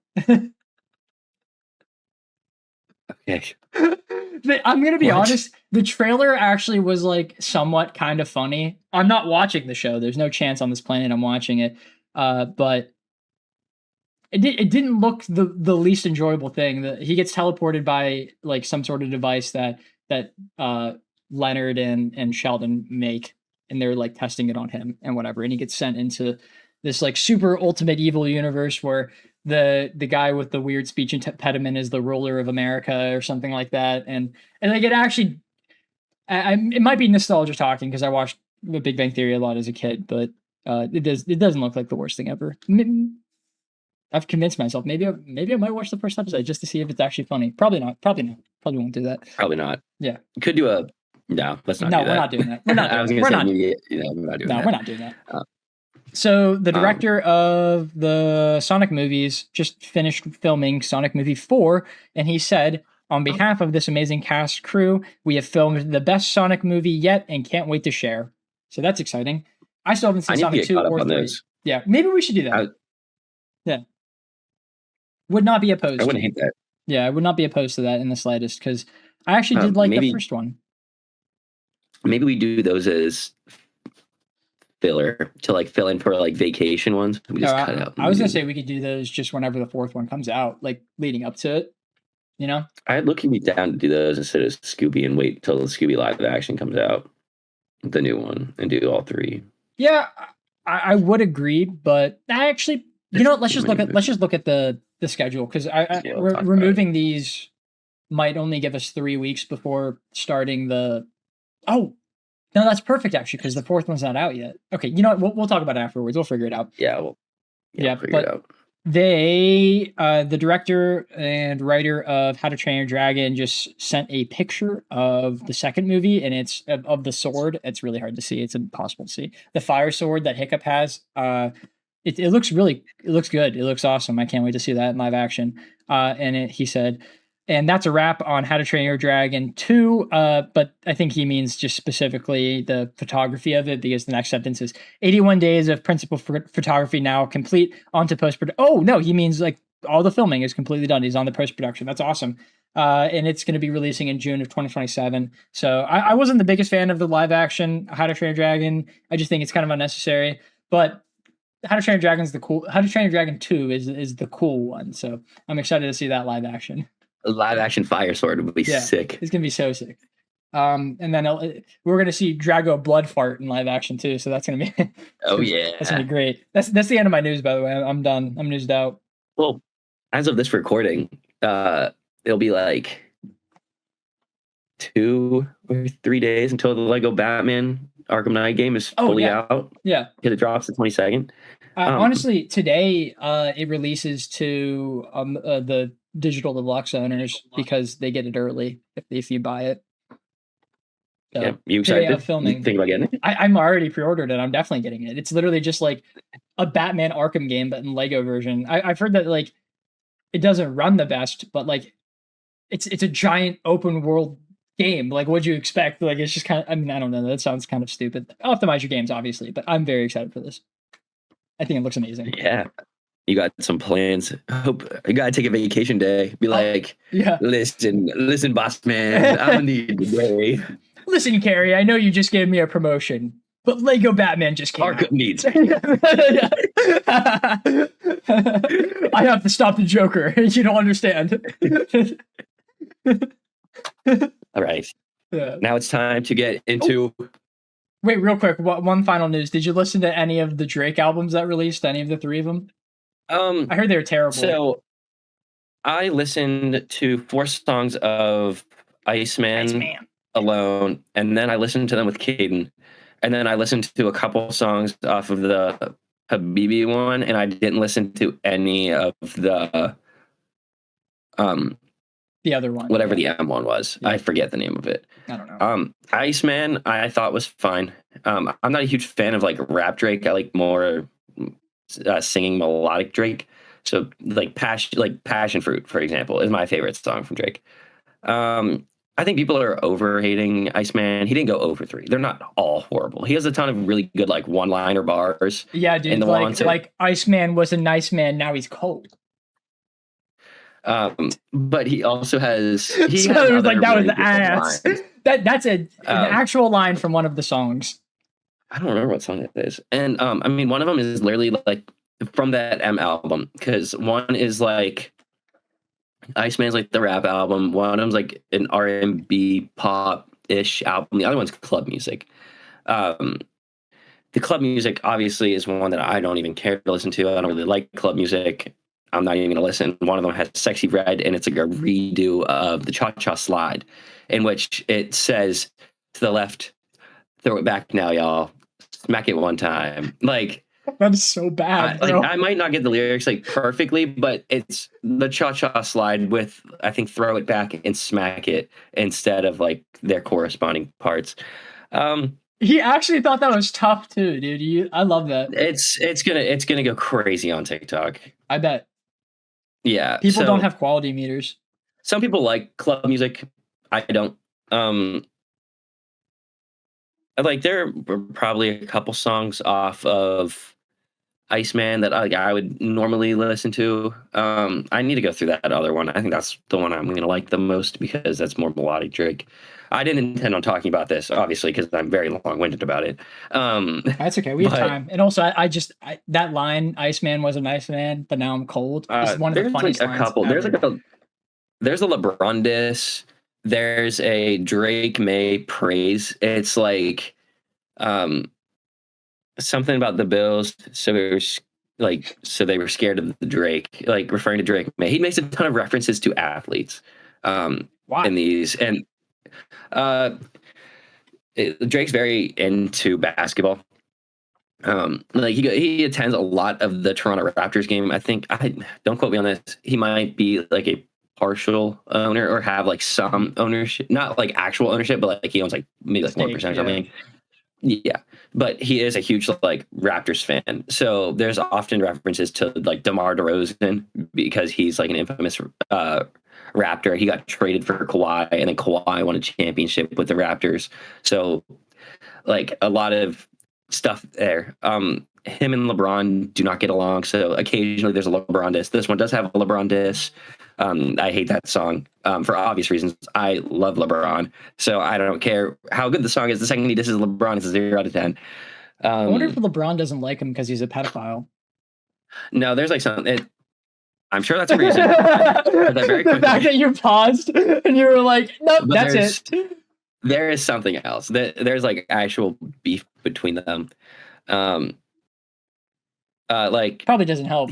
Like one of them is like 30 on my like light blue 30 on my back, referencing Steph Curry. So like very into basketball. There's a ton of basketball. There's a good bit of football in there that like I pick up. There's also like a Kendrick Lamar diss. Like a lot of them are dissing other people. Like there's a Rick Ross diss.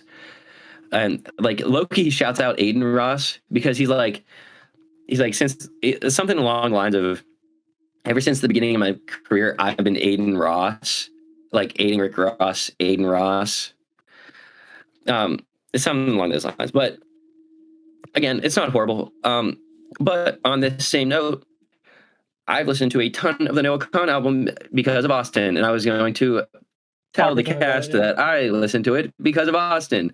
And I like that one a lot more. Rap isn't really too much of my thing anymore. I don't know if it's something I grew out of or if it's like the comes in waves, but the No Con album is very good. I think you would enjoy it. Austin enjoys it. I feel like your music taste is very similar. I think you would really enjoy it. Totally, yeah. Yeah, it's very good. I think you could have a different favorite song and they would all make sense. I don't think there are really any bad ones. I think there are a couple that are better, but that's kind of my personal opinion on that. But yeah, there's a lot of good music that came out. I also think Drake only dropped 3 albums to become an independent artist. I feel like people saying it's because his 3 genres is like it's just like happens. Like I'm sure he's like yeah, these are 3 I can do. I'm going to drop 3. I thought it was so that he could get 30, like he could have the top 30 like all to himself. I mean, sure, but he could just he didn't need 3 albums for that. Like he's already doing ridiculous numbers with just Iceman alone because he's been talking about it for so long. Yeah, and he did that one marketing scheme for it. He did a couple. I meant like the really big one with the ice block, you know? Yeah, the Space Needle, like the 2 Space Needles, because one's in Toronto, and then one's in Seattle. Yeah. They're both fully ice right now. Oh, really? Yeah, it's really cool. That's a lot of money to be wasted on a shitty album. I don't think it's like I actually don't think it's horrible. I fall in between. It's not my favorite because I like Melody Drake, but it's not his worst. It's not anywhere near his worst album. People saying he went 0 for 3 is kind of like Well, engagement mid bait. counts as O, I'd say, especially if you market it this much.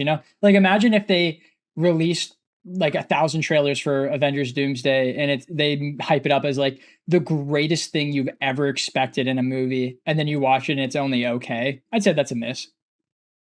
Well, I'm not saying like it's only okay. Like I give it a 5 out of 10. I feel like if I would regularly listen to 2 or 3 songs, I can't say it's a bad album at all. I'd say it depends on how Like, many songs are in the album. If there's only like 10, I'd say 2 is probably a good score. But if there's like 30 songs in the album, 2 is not a good score. I don't think there's 30, but there's none of the songs like I hated from Iceman. Like there was none that like if you put it on, I would turn it off. I did think the memes about how people being like, man, it's crazy how Kendrick removed Drake's ability to make music. I thought that was quite funny. I like the meme that was like, because his have you seen his album cover? Yeah, it's so bad, dude. It's so bad. I think like it's kind of cool. I just like how it's like this with the 3. Like this, the glove. Yeah. But because some of the album covers, people do way too much and it looks horrible. So like every now and then doing something simple, just like a Michael Jackson glove. But I think it's really funny because I think he's actually touching his face. Yeah, and Michael Jackson like grabbed his ball sack and shit with that. Yeah, exactly. That's my favorite meme. Yeah. That's my favorite meme. It's like, Drake, I respect the decision. He's the Michael Jackson glove, but he's infamous for touching his crotch with that, John. Yeah. He just rubbed his face with the sack glove, bro. It's just like touching his face like this, I think. If you want to keep going with what we watched, and since you already talked about a couple things already, you just take it away. Very rare that you go first in this section anyway. Oh, I never go first. Yeah. So I'll just keep going with the same thing. So I'm reading Spider-Man Ultimate, caught up on One Piece chapter. Still watching New Girl. I think literally on season 4. You're going pretty fast now. Yeah, I think the seasons really got shorter. Yeah. After like the first 2. Still reading the Project Hail Mary book. Sadly, I haven't had a ton of time to read that. But they didn't do the part where he opens it and goes, "Oh fuck," and then like runs like to the thing. That wasn't part of it in this one. Oh, that's so funny. And it is, but he's like much more scientific. But he does have the part where he goes, like, "Oh, they think I'm dumb." Like that one is still there. Yeah. Yeah, it's still a great read. I really enjoy it. Usually, like before bed, I'll read it. We played a game of Rivals before the new update. And I have watched a couple. I've watched like 2 or 3 episodes of the Lost Tapes. I like them. Like it does feel very like fitting with how the original thing went. And it is like super goofy. Like they take a nap and work. Somehow they end up on sleep level 5 and have to force their way out, or they're going to be stuck there forever in an abandoned thing. And Benson's going to fire them if he finds anybody sleeping on the job type deal. Still very goofy, still very funny. Did you ever watch Almost There? Is that the human spinoff of? Well, I wouldn't say it's a spinoff. It's just made by the same guy. Nah. I think it's pretty good. I would recommend it. It kind of fills that regular show gap in a way. Just like parents and they have a little girl, and Almost There is in the aspect of how they're doing as a family. They're almost there. Okay. That's more intriguing to me now, because I kind of didn't, because I was like, this is just like a regular show did so good. Here's my second. Yeah. Well, it was just I'm like glad it wasn't. He was like, it didn't finish because I think there's only 2 seasons of it before it got canceled. But if you're not looking for the story, I think just enjoying the interaction with this nuclear family is really fun. And my last one is I watched Hoppers. With. Is that why you were like, we should do Hoppers on the filler episode because you already watched it? No, because I want to tell you what Lily thought. Okay. Well, you can still because I watched it with her, not once. Twice.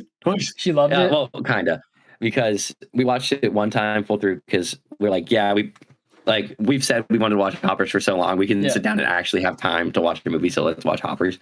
It's just a Lego movie. It's just Lego movie? but Is that what you said? no, instead of the Lego movie 2, okay. I'm like, we got time. It's Hoppers. Yeah. Yeah, and we watched it. It was good. It was funny. It was like silly, goofy. The themes were kind of like on the weaker part. Mm. It was kind of just like environment, caring about the environment was the fun. That's the point of the movie, though. It is fun. Yeah, it is fun. I like the idea. And then we went to watch it a second time because Lily's like, I just want to watch Hoppers. We got like 20 minutes in, and she fell asleep because she was so tired. And I was like, well, I could have watched an episode or something. What are we doing here? Yeah. Yeah. So that's what I've been watching. Yeah, mine's very short. I haven't watched anything like that crazy. And it's been 3 weeks. How dare you? Dude, I know. But most of mine has went to. That was nuts. So the funny thing about that is the audience will not hear that because for some like I think Discord is connected to a different mic than this mic. But I just muted this mic so I could do that burp. And that's what's being picked up in the recording. So audience won't hear that, but you did.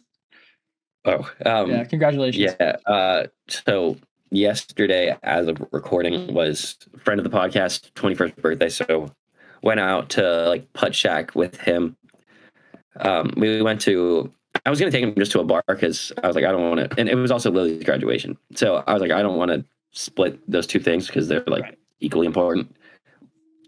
Like. You're never going to graduate again. You're never going to be 21 again. Is like the sense I'm saying. So like yesterday I was like, I'm just going to mainly do Lily stuff next weekend, like 21st stuff. And then I was like, I'll just get like a drink with him on his birthday. And then I forgot there was a pirate game going on. So North Shore was slammed. Yes. So I was like, I'm simply not waiting in these lines. So I was like, okay, we'll find something. Drove around for a little bit and then ended up at Putt Shack, went to Puttery. I like both of those. I think they're fun. Yeah. Yeah. I won both of them. Which way? Okay, you went to Puttery? Puttery and Putt Shack. Oh, you did both of them. Okay, nice. Okay, I thought you were saying that you went to one of them and then it was too full, so you went to the other one. Which one do you like more? I like the one where it's like the different rooms more than the one where it's like a bunch. It's like a carnival. Puttery. Yeah, I like Puttery more. I think. I also like Puttery more. I mean, first off, you get as much play as you want for one price, which is nice. And Putt Shack, you have to pay per game, but it's like $14 a game. Right. But we played 1-9 there at Putt Shack. It got too slammed, and like we were looking for another game at like 9 o'clock because Lily got like there in the middle of our one, so she couldn't just join. Right. So we were gonna schedule another one and didn't have another time for over an hour. So we're like, okay, we're gonna go somewhere else. And it was like only 9 o'clock, and I was like, I'll leave at like 10. So like, and the next one was at 10:10. So we went to Puttery. And we played there, and it was me, Caden, Andre, and Lily, and we played that one, and it's fun. It's like fun if you like have people who like will play, drink, talk, play, drink, talk. Go for like that. But yesterday, I was up for 20 hours because I woke up at 5 because I had to go to the gym before graduation, and we had to leave for graduation early to get there. And then I didn't get like in bed yesterday until 1 a.m. So there's 4 hours apart being up for 24 straight. Oh my God. I almost texted. I when I got home from work, I had something I wanted to ask you.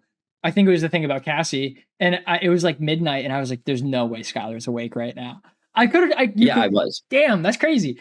Damn, we both got like no sleep last night. That's awesome. Love that. Yeah. Well, my original plan was to then wake up at 5 a.m. to go to the gym today because like Lily's family had 4 graduations in like 2 weeks. Yeah. Like 2 were last weekend, 2 were, or I think 3 were last weekend. Something. Either way, a lot of people graduating their family, so they're having like a thing at their Mimi's house today that we have to leave. That's why I had to leave by like that time. Right. And I was like, I'm not gonna have time to go after. I'm just going to go before. And then I was back and I was like, I'm simply not getting up in 3 hours. That sounds horrible. Right. So yeah, so I just slept in. I was like, I'll figure it out. Slept in, bro. Woke up at 7. Yeah. All right. That's what your boy's been doing. So Zach, send it over to big what have man. you been watching? Send it over to the big man upstairs. So I've actually been playing a whole lot of zombies. So because we got the TV box that Skylar gave us, I moved my PlayStation into here, so I now have the ability to play it free reign and whenever I want. So I've been playing a shit ton of zombies, just because I feel like I haven't done that all that much since Black Ops 7 came out. It's just such a controversial thing. I think this might be the best zombies mode since Black Ops 3. But I don't think people are ready to hear that opinion yet. So I think we might have to let that like cook for a little bit here, because I know people really don't like this one. Yeah, I know they don't. That's not here too. It's amazing though. It's so fucking good. Like, I actually don't have words for how amazing it is. I've played a lot of Invincible Versus. Go check out my video on it. It's quite funny. I've played a lot of Marvel's Cosmic Invasion, which is like this arcade style beat 'em up game, which is really, really fun. I don't know if I'm making a video on that just yet. I'm definitely going to at some point, but I don't think right now, especially since I'm not even done with the game yet. I am on to the 3rd book of Aragon. I don't remember if I have it. Did I talk about this last week, 2 weeks ago? I don't know. I remember you finishing the book that you didn't like. Yeah, I finished that book. Well, okay, it's not that I didn't like the book. I just didn't like the one part. Yeah, I didn't like a lot of aspects of the book, and that part was the worst written thing I've ever read ever. It actually ended very good because Christopher, I don't know how to pronounce his last name, so I'm just gonna call him Christopher. Christopher is really good at writing battle sequences, so the end of Eldest was really fantastic. And after reading Eldest, I talked to one of G's sister's fiancés, and he is a very big Aragon fan, and he told me that the first book Christopher wrote whenever he was 15 and took 3 years for him to publish. So he published the first Aragon book whenever he was 18. He then took a year to write the second one, which kind of makes sense why it's not as good as the first or the third. And then he took several years off to write the third and the fourth. And you can really tell. The third book is like very clearly the best one so far out of all 3 of them. And the writing is way more adult, and the world building is just like, I mean, he already was really insanely impressive and amazing world building for a 15-year-old, just saying. But in this Bringsinger and the third one, it's awesome. It's One Piece level world building, because there's like a bit where Aragon is he did something stupid as usual, as Aragon does, but like I kind of agree with it. It was one of the most interesting aspects of the book, because there's a guy that betrayed the town and he was being kidnapped, and Aragon saved him but told everyone that he was dead because he didn't know what to do with him, because he was like, oh, he betrayed the town. Do I bring him back to everyone and have everyone relive this experience just so that we can legally kill him, like go through the system and put him through the death trial? Or do I just kill this guy right now so that we don't have to deal with that? And Aragon had to deal with that. I'm not going to say what he ended up doing, just because I do think it's good, but it was an interesting moral quandary that I wasn't expecting out of the series. And then on his way back from doing that stupid thing back to the village, he just like runs into a wizard, and it's the most like random encounter ever, because he just like he picks weeds with this wizard. He talks to him for like not even a chapter, and then just leaves. And it's not like, at the moment I don't get the feeling that this is building for like a grander story. It's just a part of world building. It that didn't exist in the previous 2 books, and I loved it. I loved it so much. It made me so happy to see that. And especially it was a wizard within the Empire, and it wasn't a bad wizard. It was so different from what I was expecting out of the book. It's way better than what I was expecting. And then here's my last one. This is good. This is good stuff right here. Okay, this is the last one. Banger. It's a banger. So I was using the TV box. I haven't used it yet to watch movies that are still in theaters. So I was kind of like testing the waters with that. I was trying to see if Mortal Kombat, the second one, was on it yet, which it's not, sadly. Well, actually, this is like 4 days ago that I checked. It could be on there now. But what I did see was that Michael was on there. So I was like, I'm not going to watch it, but I just want to see what the quality of it is. And I started the movie, and I shit you not, the first sound that comes out of that movie is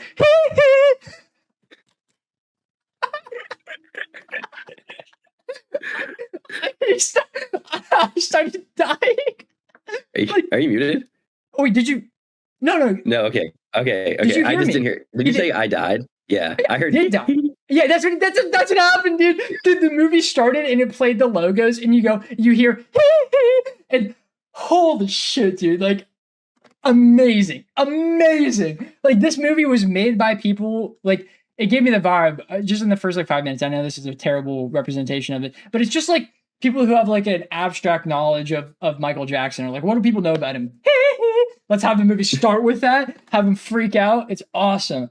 That part was so funny. Never gonna watch that movie, but I did watch the first 5 minutes of it, and that's really funny. At least to me. All right, that's everything. For a little reference, if it says HD in the corner, it's usually like the best quality. Cam is usually camera quality. Yeah, well, it did say cam. I clicked on it specifically because I wanted to see how bad the cam quality was.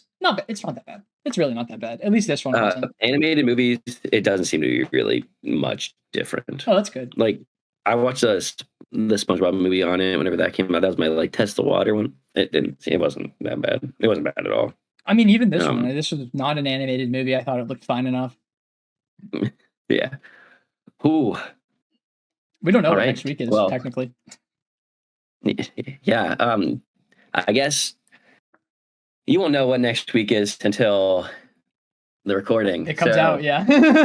Yeah, until it comes out, because currently under work. But let us know what you thought about Lego Movie 2. Just kidding. One Piece Red.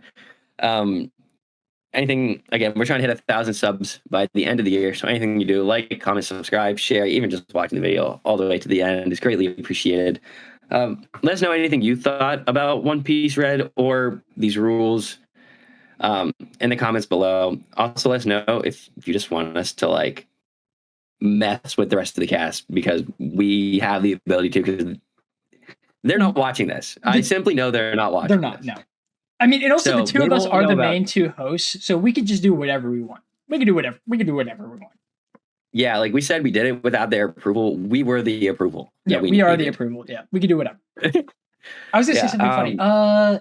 Skylar, clip this. Comment down below what is better, Lego Movie 2 or One Piece Red. I would like to know what people's opinions on those specific movies, because that's what this week was going to be. I mean, as we said multiple times. So it would be really funny if everyone was like, nah, I would have much rather watched the Lego Movie 2 a review instead of One Piece Red. Like, shut up, bro. One Piece is way better. Get out of here. You can also let us know if there's a different filler series that you want me and Zach to cover instead of One Piece. If there's anything in specific, we'll gladly do that. Yeah, but the rest of the cast doesn't know. You're the only person. You are the only people who will know, because we're not clipping this. They aren't going to watch it. They won't know. So again, let us know what you thought down below. We'll see you next week with a movie. Hopefully not another One Piece movie. Hopefully we don't have another filler episode. I don't think we will. I don't think we will either, but you never know. I think Chandler said that he's definitely going to be on this one, so it's definitely going to be something. It's going to be a movie. Yeah. Whether it be Scooby-Doo or Sonic, it'll be something. Scooby-Doo, Sonic, something else. You never know. Yeah, but thank you for watching all this. Wait to the end. It's a very long two-person. Oh, it's actually not that long. It's 2 hours. It's not that bad. Yeah, it's a two-person podcast. You know, not the worst ever. We've done 3 with 5. So yeah. Yeah. So thank you for watching, and Zach, take us away. It's so weird not having Chandler here doing his thing, but yeah, Skylar kind of hit everything I was going to hit. We'll see you guys next week. We hope you enjoyed. See you.